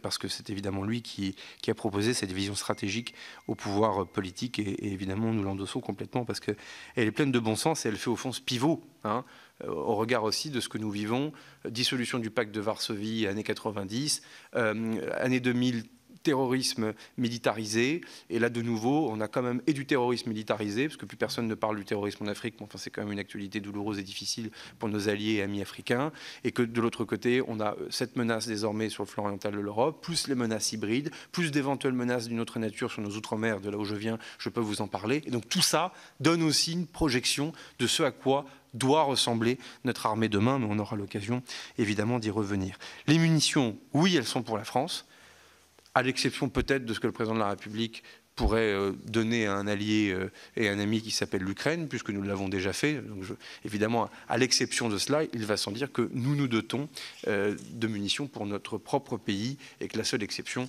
c'est évidemment ce que nous pouvons donner aux Ukrainiens. Mais vous me posez la question, est-ce que les munitions sont bien que pour la France ? Vous m'avez posé cette question. Pardon ? Alors déjà, en destination que pour la France. Fabriqué en France, oui, avec la question, je reviendrai à la question du sénateur Alizard sur la relocalisation. Est-ce que l'économie de guerre fonctionne ? Ça dépend des entreprises, carte sur table, pas de langue de bois. Certaines entreprises comprennent et reçoivent fort et clair le message. Il fallait 24 mois pour Nexter, voire plus, pour construire un canon César. Les discussions que nous avons actuellement peuvent nous amener à penser qu'un lot de César pourrait désormais être fait en 12 mois. Ça, c'est un effort significatif. Vive la BITD des Françaises, elle est capable aussi de cette résilience. Après, il est clair que c'est un travail de profondeur, le DGA, pour le coup, là, pour y revenir, qui permet de donner de la visibilité. Cette visibilité, ça ne veut pas dire que c'est le contribuable qui paye les stocks, pour être clair, et ça, c'est pas l'Ukraine, c'est le Covid qui vient aussi nous rappeler qu'à un moment donné, certaines dépendances sont impensables.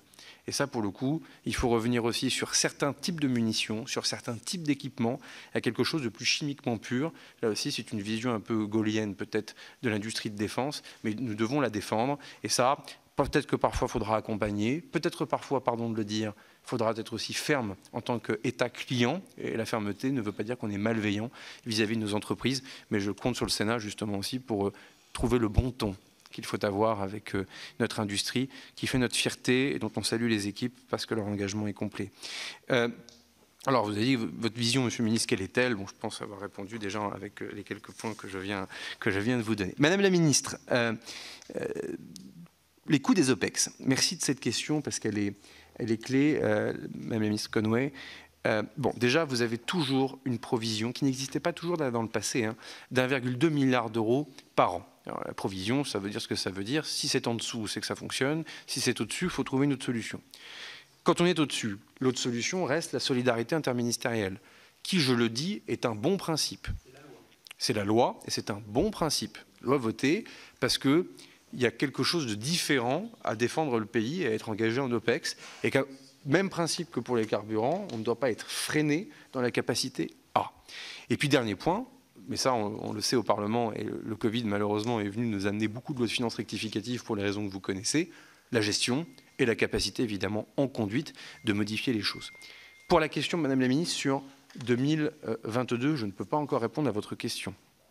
Mais il est clair que les crédits vont être importants. Ils vont être importants pour deux raisons. Déjà, la manœuvre entre le Mali et le Niger est une manœuvre qui, en tant que telle, a été une grande réussite logistique menée par les armées en sécurité, en conduite, mais ça a nécessité évidemment quelques moyens. Et qu'évidemment, être au Niger est aussi une forme de projection d'une autre nature que Barkhane, ça va sans dire, mais enfin, est une projection qui quand même fixe des moyens.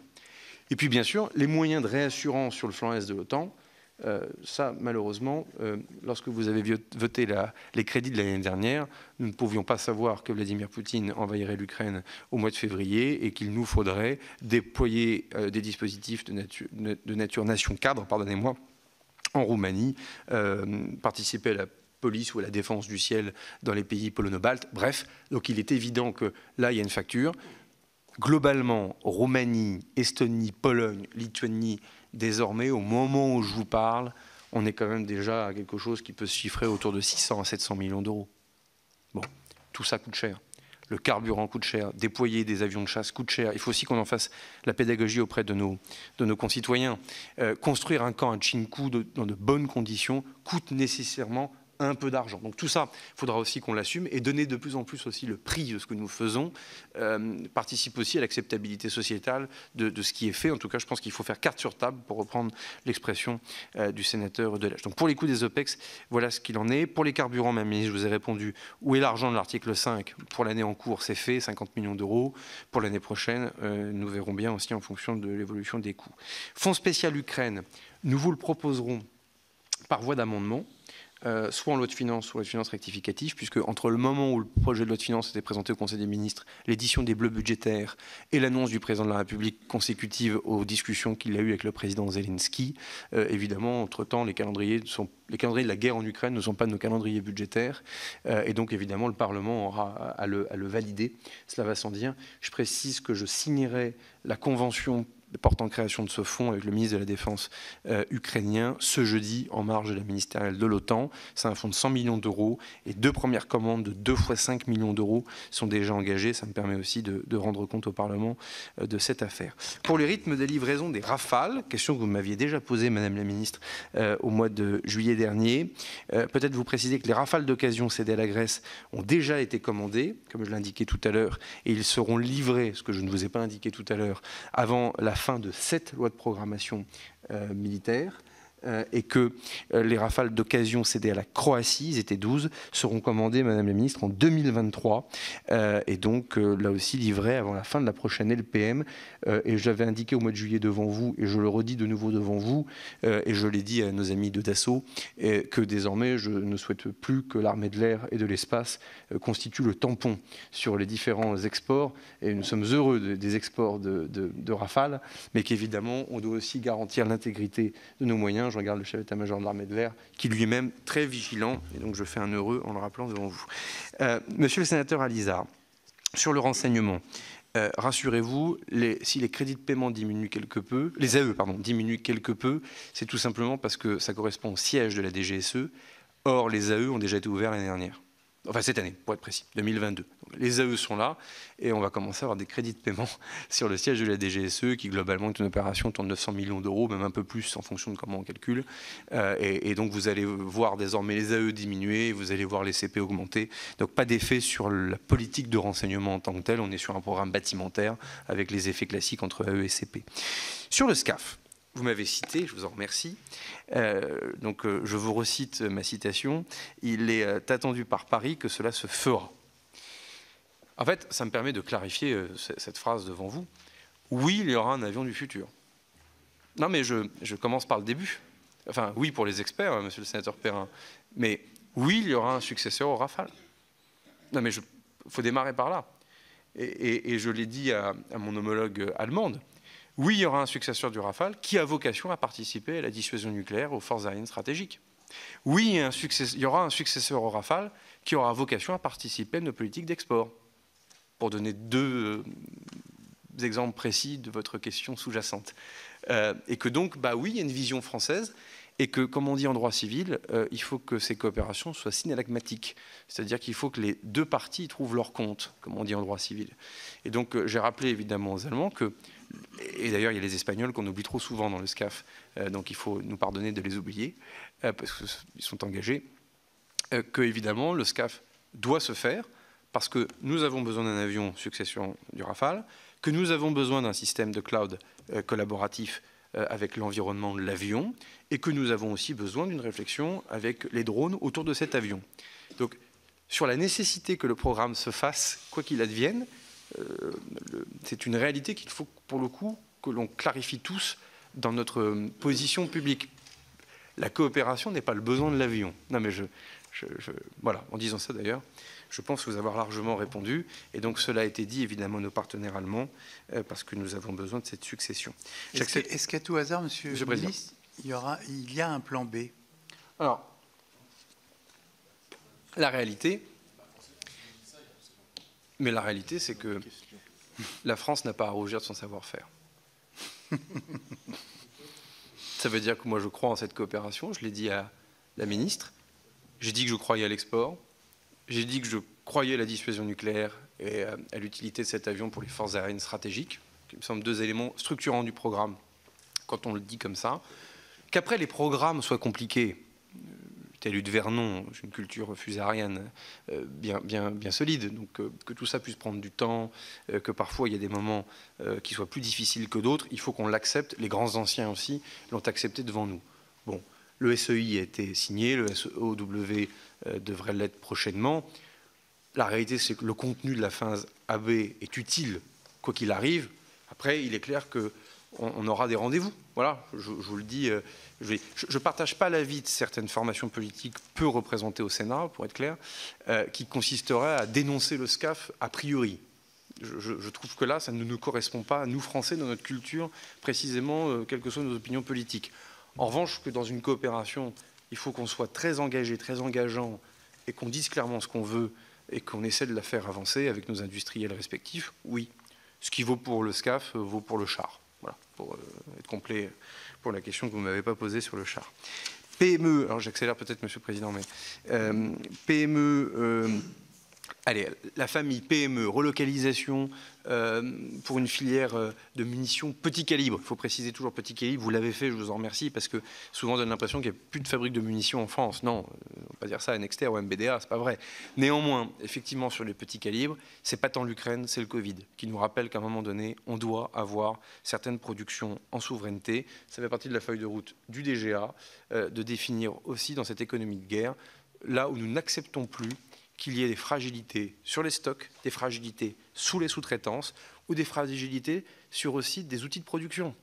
On rentre dans un univers dans lequel parler de nouveau de sabotage n'est pas quelque chose de complètement aberrant. Quand vous avez parfois des chaînes de production qui peuvent reposer que sur un seul robot ou sur un seul appareil, ça ne correspond pas à ce qu'un pays comme le nôtre peut attendre en économie de guerre. Donc en fait, la galaxie de l'économie de guerre, elle est globale. Et pour revenir sur ce que disait le sénateur Perrin, c'est un combat qui n'est pas d'un coup, d'un soir. C'est forcément aussi un chantier qui correspond globalement à un chantier qu'il faudra adosser à la programmation militaire. Et le SEMA pourra revenir aussi sur ce qu'il attend, lui, avec les différents SEM de la BITD, parce qu'à un moment donné, le modèle technologique industriel, il est imbriqué aussi dans notre modèle d'armée, et il faut qu'on embarque aussi la BITD.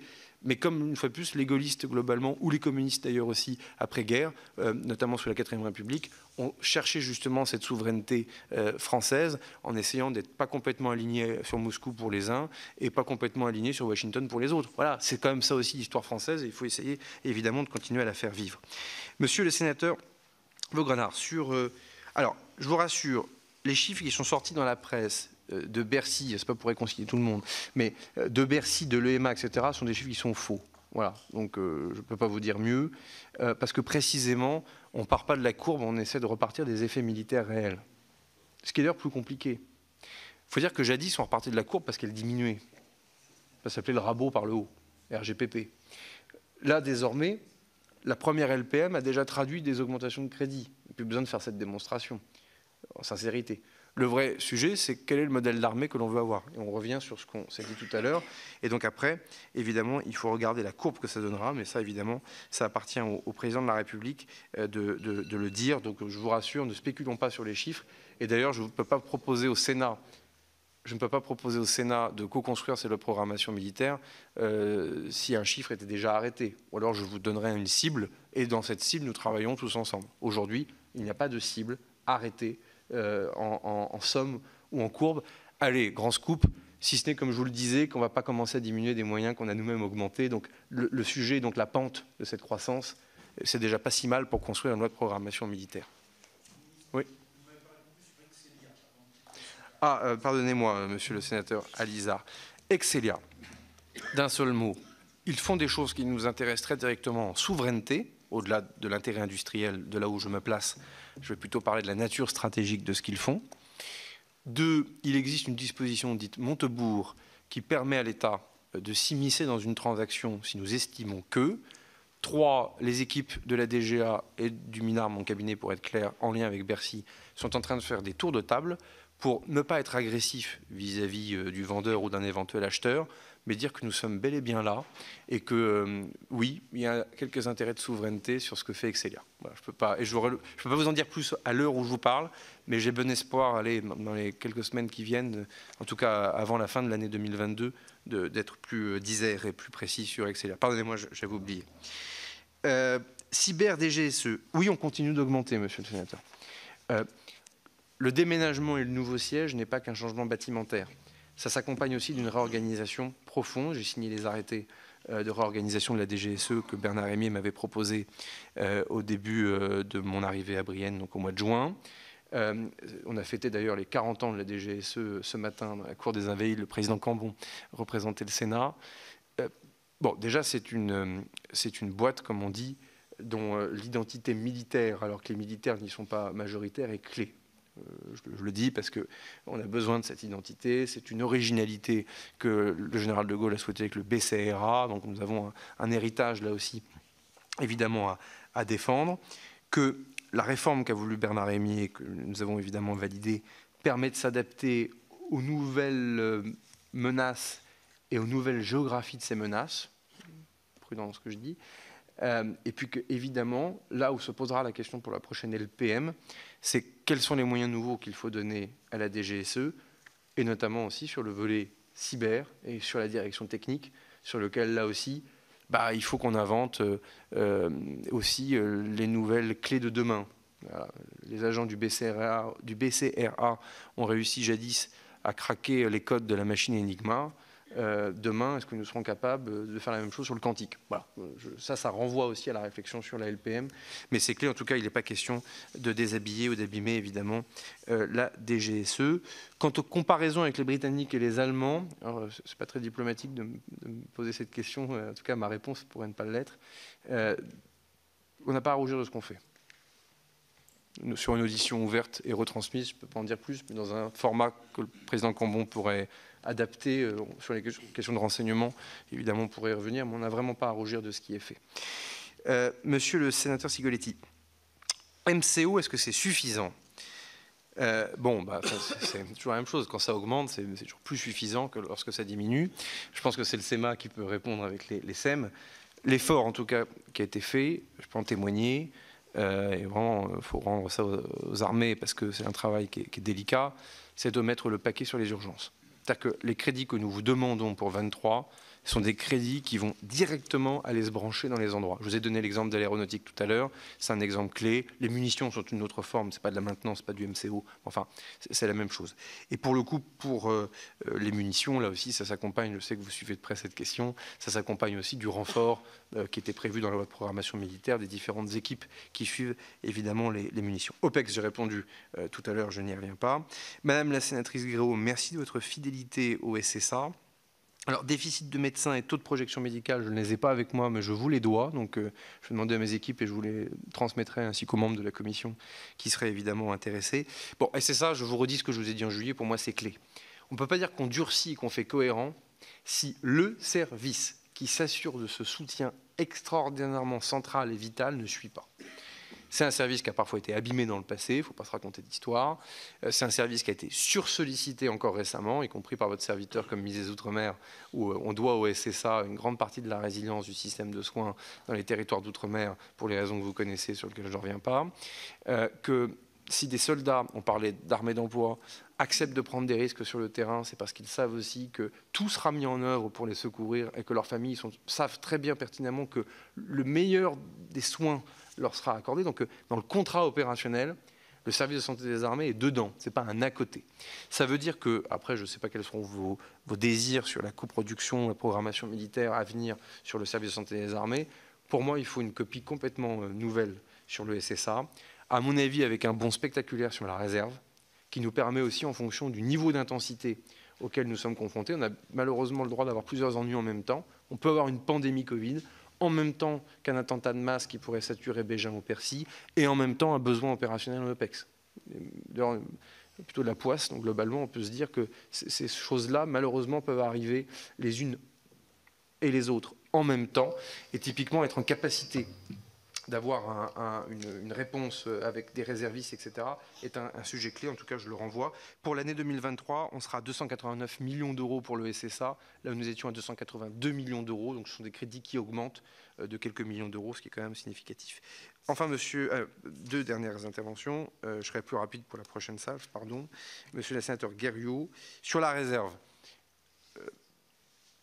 on le renvoie au groupe peut-être de travail qu'on va constituer dans quelques instants avec le Sénat. Il est clair qu'on ne peut pas parler de haute intensité si à un moment donné on n'a pas un modèle beaucoup plus cohérent avec nos réserves. C'est-à-dire en clair que ceux qui sont déjà réservistes et qui ont un ESR soient vraiment convoqués et utilisés à bon escient, parce qu'il faut lutter contre l'attrition. On dit qu'il faut doubler la réserve, mais un moyen de la doubler, c'est déjà que les gens ne la quittent plus ou ne la quittent pas. Et ça, c'est très inégal, parce que ça va comme s'émener, ça dépend des personnalités, ça dépend des régiments, des unités, parfois de la personnalité même du chef du régiment. Enfin, c'est un réserviste en gendarmerie qui vous parle. D'un groupement de gendarmerie à l'autre, la manière de vivre la réserve n'était pas la même. Bon. Ça pose aussi des questions sur la doctrine même politique de la réserve. Est-ce que c'est un devoir qu'un citoyen a lorsqu'il a signé un ESR ? Ou est-ce qu'on développe un droit pour chaque citoyen de ce pays de participer à la défense du pays ? Si c'est un droit, ça veut dire que les limites d'âge ou les conditions physiques doivent, à mon avis, être revues en profondeur. Aujourd'hui, nous refusons des personnes qui sont atteintes d'obésité, pardon de cet exemple, qui sont candidats pour être réservistes au ComCyber, parce qu'on applique les règles. Alors, et même pour 2 cas ou 3 cas, on doit changer les règles si on décide que c'est un droit de participer à la défense de son pays. J'en dis pas plus, mais ça donne un peu la tonalité et l'ambition de ce que l'on peut faire. Mais le SEMA et le CEMAT aussi ont travaillé à une logique aussi territorialisée de la réserve. Et les départements avec des unités militaires, il y a des départements qui sont devenus des déserts militaires, comme on dit si bien. Donc la réserve peut être aussi un moyen de faire le trait d'union au milieu de tout ça, mais j'aurai l'occasion d'y revenir en ouvrant le groupe de travail. Madame Carlotti, merci pour vos questions. NPRM, alors... Il y a plusieurs approches. C'est vrai que la NPRM, c'est de l'indemnitaire, si j'ose dire, et pas de l'indiciaire. Vous avez raison de revenir sur le pouvoir d'achat ou sur l'attractivité, mais je pense qu'il faut qu'on soit de nouveau très pédagogue. C'est une rationalisation, une simplification et une hausse du régime indemnitaire. Ça, c'est très clair. C'est 500 millions d'euros quand même, hein. Sur la marche qui est là, on est autour de 400, c'est quelque chose de puissant. Après, il y a la question globale indiciaire, qui n'est pas la question indemnitaire. Je pense quand même qu'il faut qu'on la dissocie. Bon, l'attractivité au sein de l'armée, je renvoie ça au SEM et au SEMA.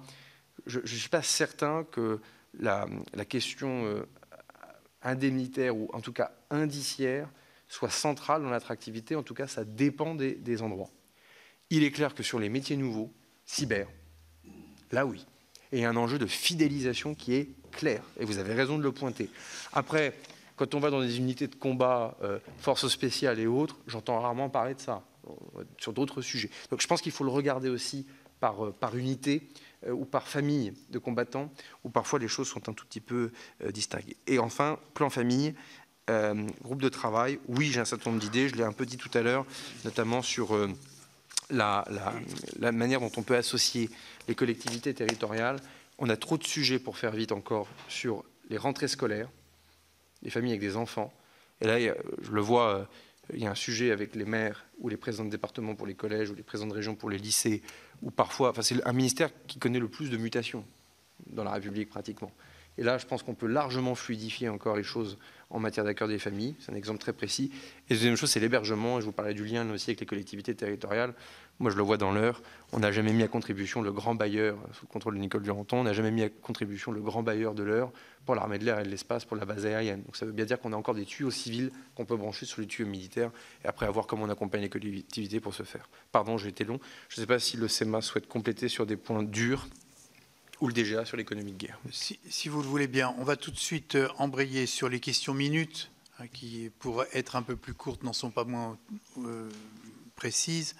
Et après, comme ça, l'ensemble de l'équipe du ministère pourra répondre si vous le souhaitez. Olivier Cadic, je demande à chacun, évidemment, de compresser un peu votre pensée. Monsieur le ministre, la Chine cherche à utiliser sa domination technologique à des fins de surveillance. Un média annonce que le chef de l'agence britannique de renseignement appelle aujourd'hui les pays occidentaux à agir en urgence pour contrer cette énorme menace. Le SGDSN recensait ici 9 attaques d'espionnage cette année, venant de hackers utilisant la langue chinoise. Est-ce que les nouveaux moyens humains annoncés pour la guerre hybride sont susceptibles de répondre à cette alerte britannique? L'arme laser, au cœur de la lutte anti-drone, est une mission prioritaire pour nos armées. La France semble avoir pris quelques retards dans le domaine. C'est donc aujourd'hui un enjeu clé pour notre BITD et sa souveraineté. La société Silas est au centre du débat. L'an dernier, Areva a vendu ses parts minoritaires dans la Silas à Lumibird, fleuron européen des technologies laser qui équipe entre autres le Rafale et le laser mégajoule du CEA. Silas est aujourd'hui dans une situation financière catastrophique, doublée d'une dépendance technologique grave vis-à-vis des États-Unis, auprès desquels elle s'approvisionne en sources laser, alors que Lumibird est un des rares acteurs au plan mondial à maîtriser industriellement cette technologie. De l'avis de tous, seul Lumibird est à même de retourner cette situation désastreuse et faire gagner délai, budget et indépendance pour nos forces armées. Le montage industriel envisagé précédemment, qui ignore Lumibird, a conduit à l'impasse actuelle qui dure depuis 14 mois d'inaction. Des alternatives impliquant Lumibird existent et ne demandent qu'à être activées. Monsieur le ministre, allez-vous prendre rapidement les mesures qui s'imposent pour en sortir et reconnaître aux ETI pépites de notre BITD leur rôle essentiel dans la préservation de notre souveraineté? Merci Olivier. Isabelle Raymond-Pavero. Monsieur le ministre, la guerre en Ukraine a accentué l'intensité des stratégies hybrides de manipulation de l'information mises en œuvre dans l'espace notamment méditerranéen par des puissances hostiles à la présence européenne, notamment dans les Balkans et en Afrique du Nord. Quelles mesures envisagez-vous pour accélérer le déploiement de moyens de lutte contre la désinformation, sachant que la boussole stratégique qui se retrouve dans le budget intègre-t-elle aujourd'hui suffisamment de mécanismes qui permettent d'éviter que l'Union européenne perde la bataille des récits en Méditerranée? Merci. Merci Isabelle. François Patria, président, vous avez la parole. Merci Monsieur le Président. Au-delà de ce budget historique que vous avez évoqué, que nous saluons, Monsieur le ministre, vous avez évoqué la réassurance sur le flanc oriental par la France dans le cadre de l'OTAN, avec son rôle de nation cadre en Roumanie.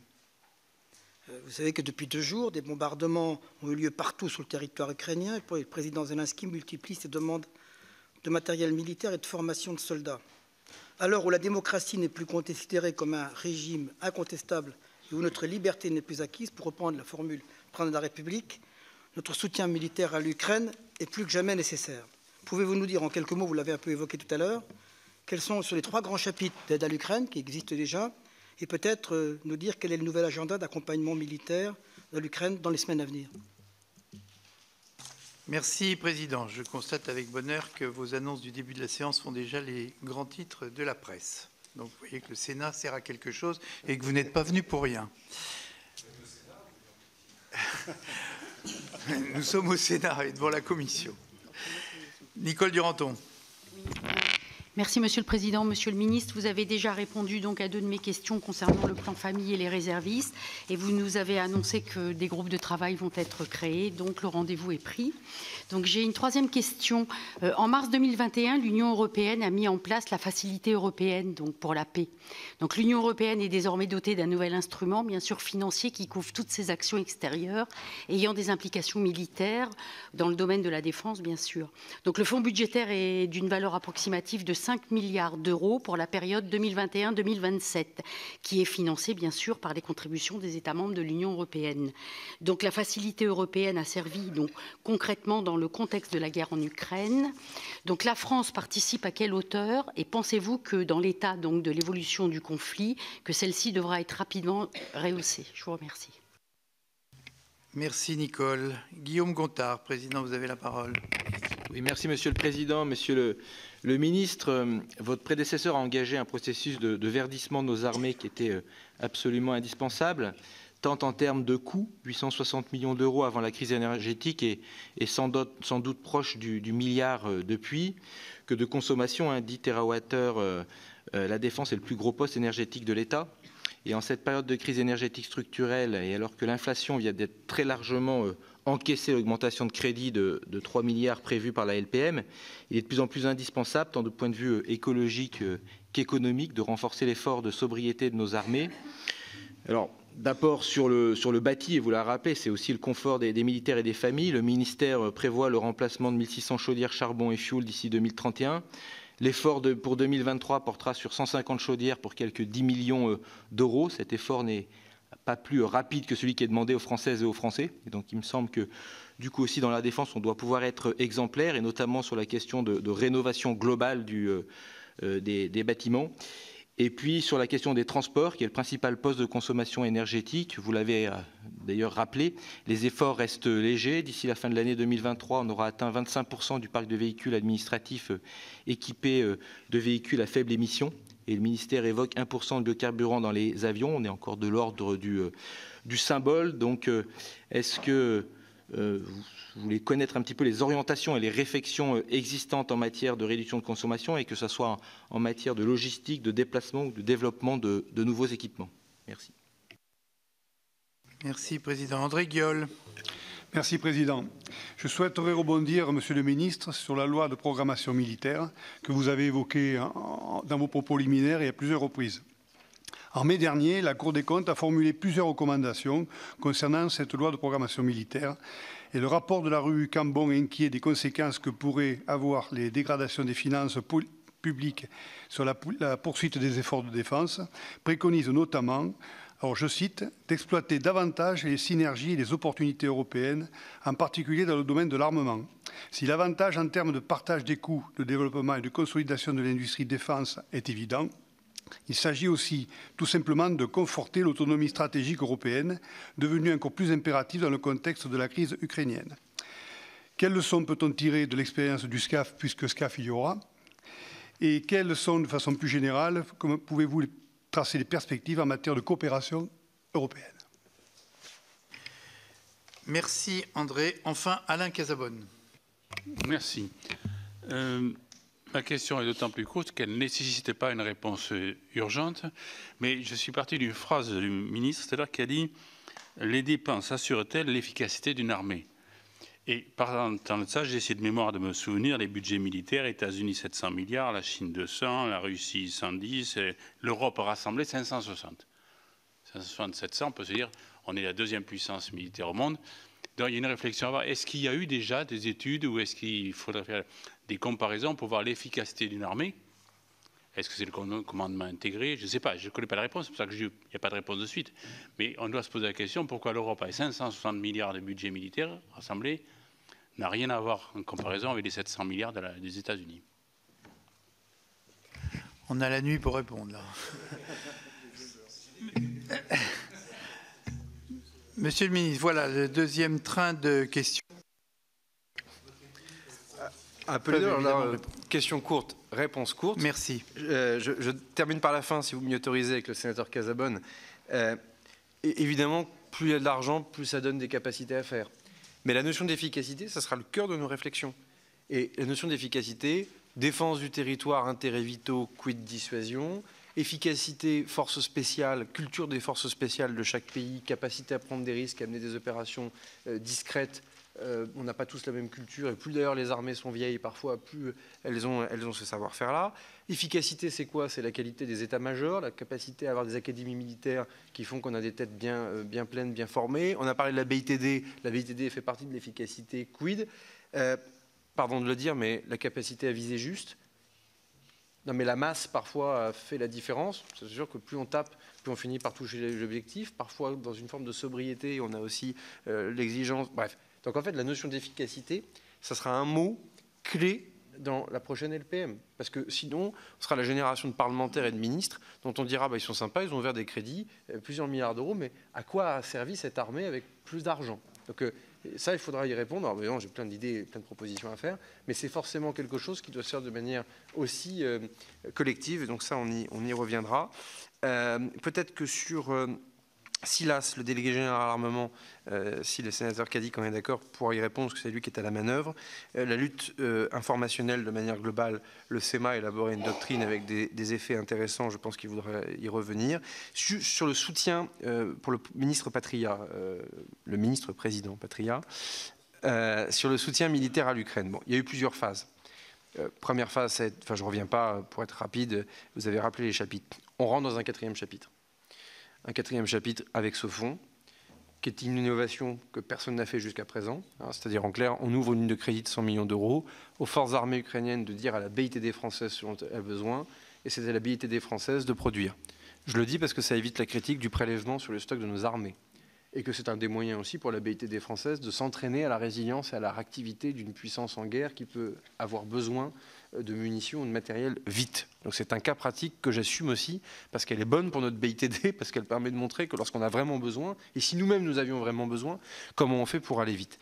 Le président de la République nous a demandé d'instruire de nouvelles propositions sur le soutien à l'Ukraine, dont j'aurai un échange discret avec le ministre de la Défense ukrainien jeudi, et les deux présidents auront vocation à se reparler dans les jours qui viendront sur cette aide-là. En tout cas, le soutien de la France s'inscrit dans la durée, pour répondre très précisément. Et pour la sénatrice Duranton, que je salue peut-être un peu plus particulièrement, la facilité européenne de paix, la part de la France est de 450 millions d'euros, c'est-à-dire que c'est pratiquement 20%, 18% du budget. C'est aussi pour ça que parfois les classements et les articles de presse sur les classements me font sourire, parce que certains pays donnent des choses, mais qui sont remboursées par un fonds mutualiste dont la France est un des gros contributeurs. Donc je pense qu'on n'est pas obligé de se faire violence. La France est un gros contributeur, et oui, la question de la pérennité de la facilité européenne de paix sera au menu des Européens dans les temps qui viendront. Elle a un mérite, cette facilité européenne de paix, c'est qu'elle a permis de déclencher très vite des sessions sans que personne n'ait trop de réticence à donner, en se disant derrière le fonds viendrait épouser le choc en quelque sorte. Et pour le président Gontard, un chiffre, mais le SGA lui-même répondra parce que c'est son plan et c'est lui qui le mène actuellement dans les équipes. Les armées ont déjà pratiquement diminué leurs émissions de gaz à effet de serre de moins 20% ces dernières années. L'objectif, Monsieur le Président, dans les 2 ans qui viennent, c'est de diminuer de 10% notre consommation énergétique. Les armées, alors le volet opérationnel sur le terrain, c'est une chose. En tout cas, les armées, c'est un grand ministère bâtimentaire et sur lequel il est clair que les passoires thermiques sont trop nombreuses et sur lequel il faut qu'on montre encore davantage d'exemples dans les années qui viendront. Mais le SGA y reviendra. Mon général. Monsieur le ministre, peut-être juste un complément en ce qui concerne la question concernant le champ informationnel. Donc les armées ont bien identifié, Madame la sénatrice, ont bien identifié comme critère de succès la capacité, et je vous en avais déjà parlé, à combiner les actions dans les champs cinétiques et les actions dans le champ immatériel. C'est d'ailleurs un des rétextes qui est assez visible de la guerre en Ukraine, c'est-à-dire l'omniprésence et l'importance de la guerre de l'information, où les Ukrainiens démontrent un certain savoir-faire, mais les Russes sont également très présents. Donc il y a évidemment une doctrine en ce qui concerne la lutte informatique d'influence qui a été présentée l'année dernière.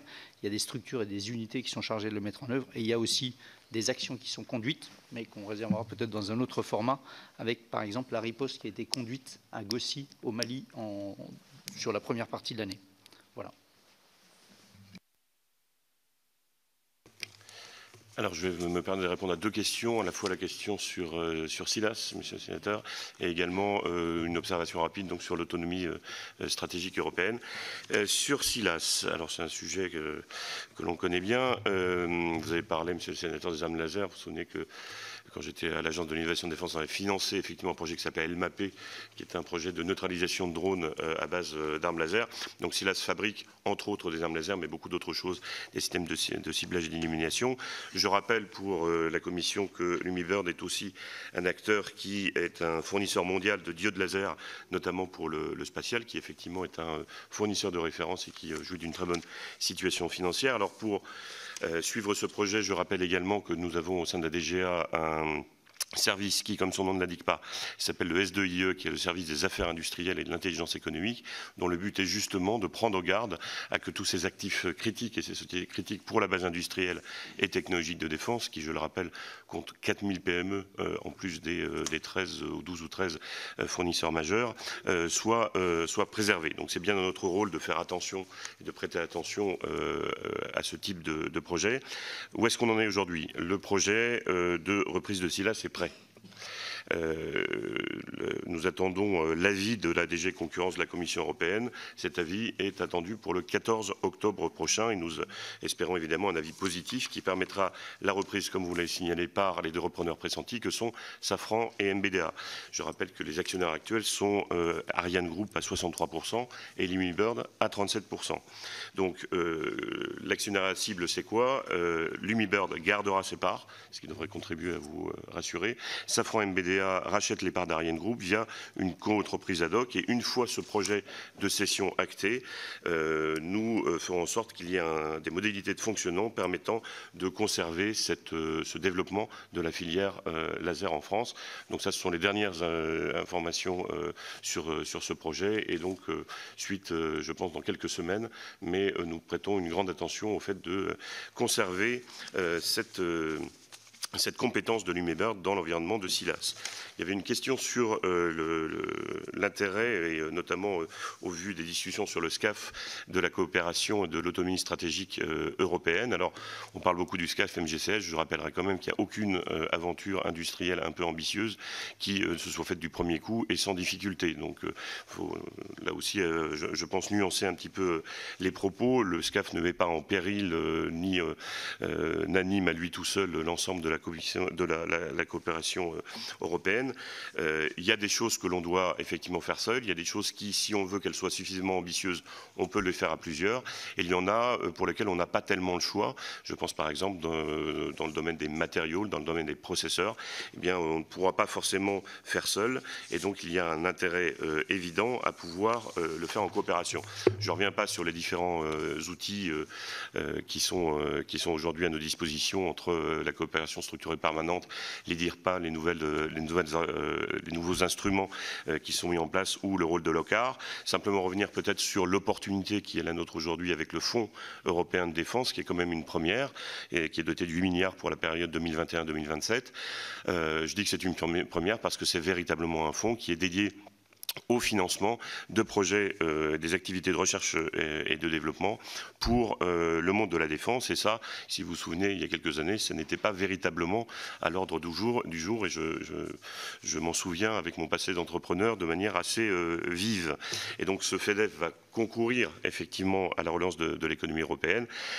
L'enjeu majeur pour la France, c'est quoi? C'est trouver un équilibre entre maximiser le retour pour l'industrie, et c'est le cas d'ailleurs avec les premiers retours qu'on a avec le FEDEF, les projets soumis au FEDEF, consolider cette défense européenne au travers de ces coopérations long terme et évidemment préserver les prérogatives nationales clés, notamment sur la définition des besoins et sur la gestion des projets. Voilà pour une réponse rapide. À condition que le Fonds européen finance bien des entreprises européennes. et pas des faux-nez. Et nous y sommes assez sensibles et vigilants. Dont acte. Oui, monsieur le sénateur, vous avez évoqué les initiatives prises par le ministère des Armées depuis déjà un certain nombre d'années pour réduire ses consommations énergétiques. Vous avez donné des chiffres, vous avez rappelé les ambitions qui sont réelles. Je voudrais peut-être compléter ces éléments par un éclairage sur les initiatives qui visent à accélérer l'ensemble de cette trajectoire d'économie d'énergie et où on retrouve des actions de différents types. Je mets d'abord d'emblée de côté la question des enceintes militaires avec le recours qui va être accentué dès cette année et très probablement sur le cours de la prochaine programmation militaire aux contrats de performance énergétique qui ont des effets extrêmement puissants en matière de réduction de consommation dans les emprises qui sont concernées. C'est un montage qui est innovant par l'association qui réalise entre l'entreprise co-contractante et les régiments, les corps de troupes, bref, le ministère de la Défense en tant qu'affectataire domanial. Mais au-delà de cette modalité qui est très lourde du point de vue de l'ingénierie juridique, financière, contractuelle, il y a toute une série d'initiatives que le ministère a d'ores et déjà prises et qu'il va accentuer dans les mois qui viennent. Alors sur les bâtiments, un accent particulier est d'ores et déjà mis sur une programmation beaucoup plus systématique de petits travaux avant les saisons de chauffe destinés à optimiser les consommations. Il y a toute une série d'actions concernant le remplacement systématique des ampoules classiques par les LED. Il y a des initiatives tendant à augmenter l'emploi des énergies renouvelables en plus des groupes électrogènes, à la fois sur les emprises en métropole et outre-mer et dans les opérations, systématiser la mise en place de suivi de consommation. Donc vraiment un bouquet d'actions et d'initiatives tous azimuts concernant les structures bâtimentaires au sens large. Et puis, il y a tout un second volet qui concerne les usages, les conditions de travail, où là, le ministère est relativement leader par rapport à des annonces et précurseur par rapport à des annonces que la Première ministre a faites ces derniers jours en matière de sobriété énergétique et qui recouvrent des comportements d'économie d'énergie concernant la température, concernant l'éclairage externe des emprises sous réserve du respect des conditions de sécurité. Bref, toute une série de mesures qui, dans le contexte du MINARM, sont mises en œuvre avec, comment dirais-je, un esprit de méthode et de systématique qui est cohérent avec l'esprit de discipline qui règne chez nous. Sur le tout dernier point que vous avez évoqué, la conception de nouveaux types de matériel qui seraient nativement économes en énergie, je pense que le délégué général pour l'armement a probablement plus de lumière, si j'ose dire, que moi sur ces questions-là.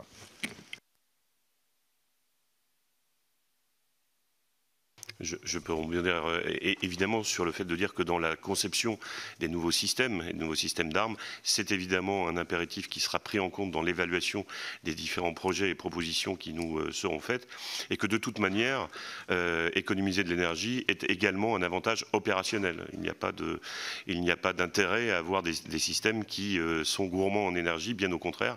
Et donc nativement, nous le prenions en compte et nous le prenons d'autant plus en compte aujourd'hui, y compris dans les cycles de développement et de production. Merci. Monsieur le ministre, si le chef d'état-major des armées ou l'un des chefs d'état-major veut compléter ses propos pour terminer cette audition, je leur donne bien volontiers la parole.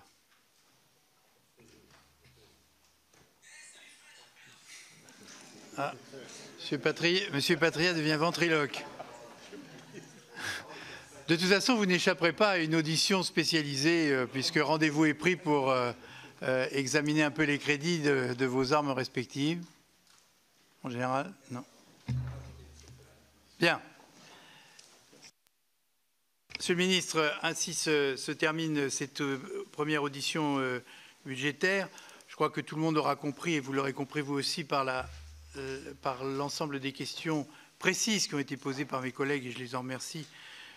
Tout cela témoigne d'une multiplicité des sujets qu'il convient d'évoquer, et je pense que ceci sous-entend la nécessité de dialoguer carte sur table avec le Parlement et singulièrement avec le Sénat. Nous sommes, je vous l'ai dit à titre personnel, et je le redis ici, nous sommes tout à fait disponibles pour construire le consensus, un peu à l'image de ce que nous avons fait sur une précédente LPM dont j'étais le rapporteur pour cette maison. Je pense qu'il y a effectivement un certain nombre de menaces, bien évidemment, qu'il convient de parfaitement analyser. Il y a aussi des défis à relever. On les a évoqués pour un certain nombre d'entre nous. L'inflation, qui pèse quand même évidemment lourdement et sur lequel vous avez levé un coin du voile sur la manière de contourner cet obstacle. Il y a aussi, bien évidemment, l'épaisseur de nos armées. La triste affaire de l'Ukraine nous renvoie à nos propres interrogations. Si nous avons la totalité du spectre, le tout est de savoir combien de temps nous tiendrions. Vous avez vu des articles de presse bien informés, j'espère, qui font état quand même de certaines faiblesses dont il nous faut tenir compte. Nous ne sommes pas là uniquement pour nous dresser des satisfecit, mais voir aussi où les choses peuvent pêcher et quel travail nous devons faire en profondeur pour faire en sorte que nos forces armées répondent aux défis de la sécurité, à la coopération avec nos pays voisins.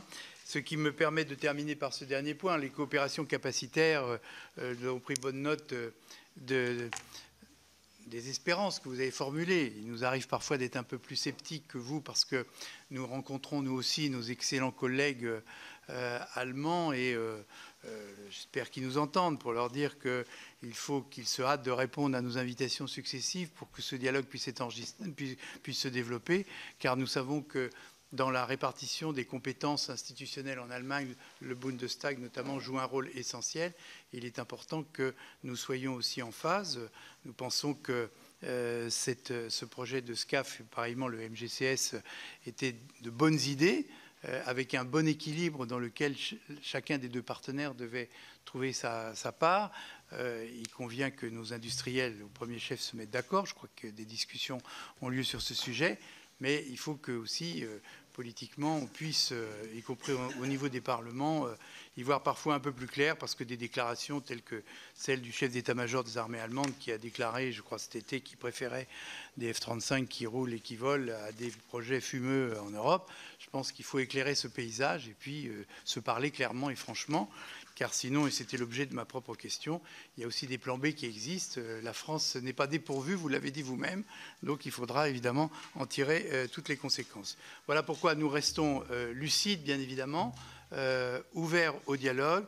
Faisons-le avec la plus grande franchise, car ici, je crois que nous avons, quelles que soient nos sensibilités, des amis des forces armées. Nous l'avons prouvé à de nombreuses reprises, et une véritable solidarité. Je voudrais terminer du reste cette première audition budgétaire en leur disant à ces forces armées, y compris à celles qui particulièrement sont présentes à travers différents continents, que nous sommes à leur côté, que leurs besoins à la fois en matériel et aussi en conditions de vie et de sécurité restent au cœur de nos préoccupations, et que nous souhaitons bien évidemment que le budget, qui est le moment fort pour le Parlement de prouver sa solidarité, et bien que ce moment budgétaire puisse concrétiser cette attention que nous reportons. Moi, je note encore une fois que les engagements pris dans la LPM sont tenus. C'est un élément très favorable dans le contexte financier difficile que nous connaissons, et nous espérons que la même qualité de dialogue va s'établir pour la co-construction, en tous les cas, la forte participation des sénateurs et des sénatrices à ce travail absolument essentiel pour notre sécurité. Monsieur le ministre, Madame, Messieurs les chefs d'état-major, Monsieur le délégué général, Monsieur le secrétaire général, merci infiniment de votre participation et merci à vos équipes. Je termine par une annonce paroissiale qui ne concerne pas fatalement, enfin ça concerne tout le monde bien évidemment, puisque le groupe socialiste, écologique et républicain m'a fait part de la désignation de notre collègue Marie-Arlette Carlotti et de notre collègue Richard Temal en qualité de vice-président de notre commission. Rachid, pardon, excuse-moi, pardon. Ah, je ne suis même pas capable de lire mon papier. En qualité de vice-président de notre commission, en remplacement de nos excellents collègues Gilbert Roger et Jean-Marc Todeschini, dont acte leur est donné. Monsieur le ministre, Madame, Messieurs, merci infiniment.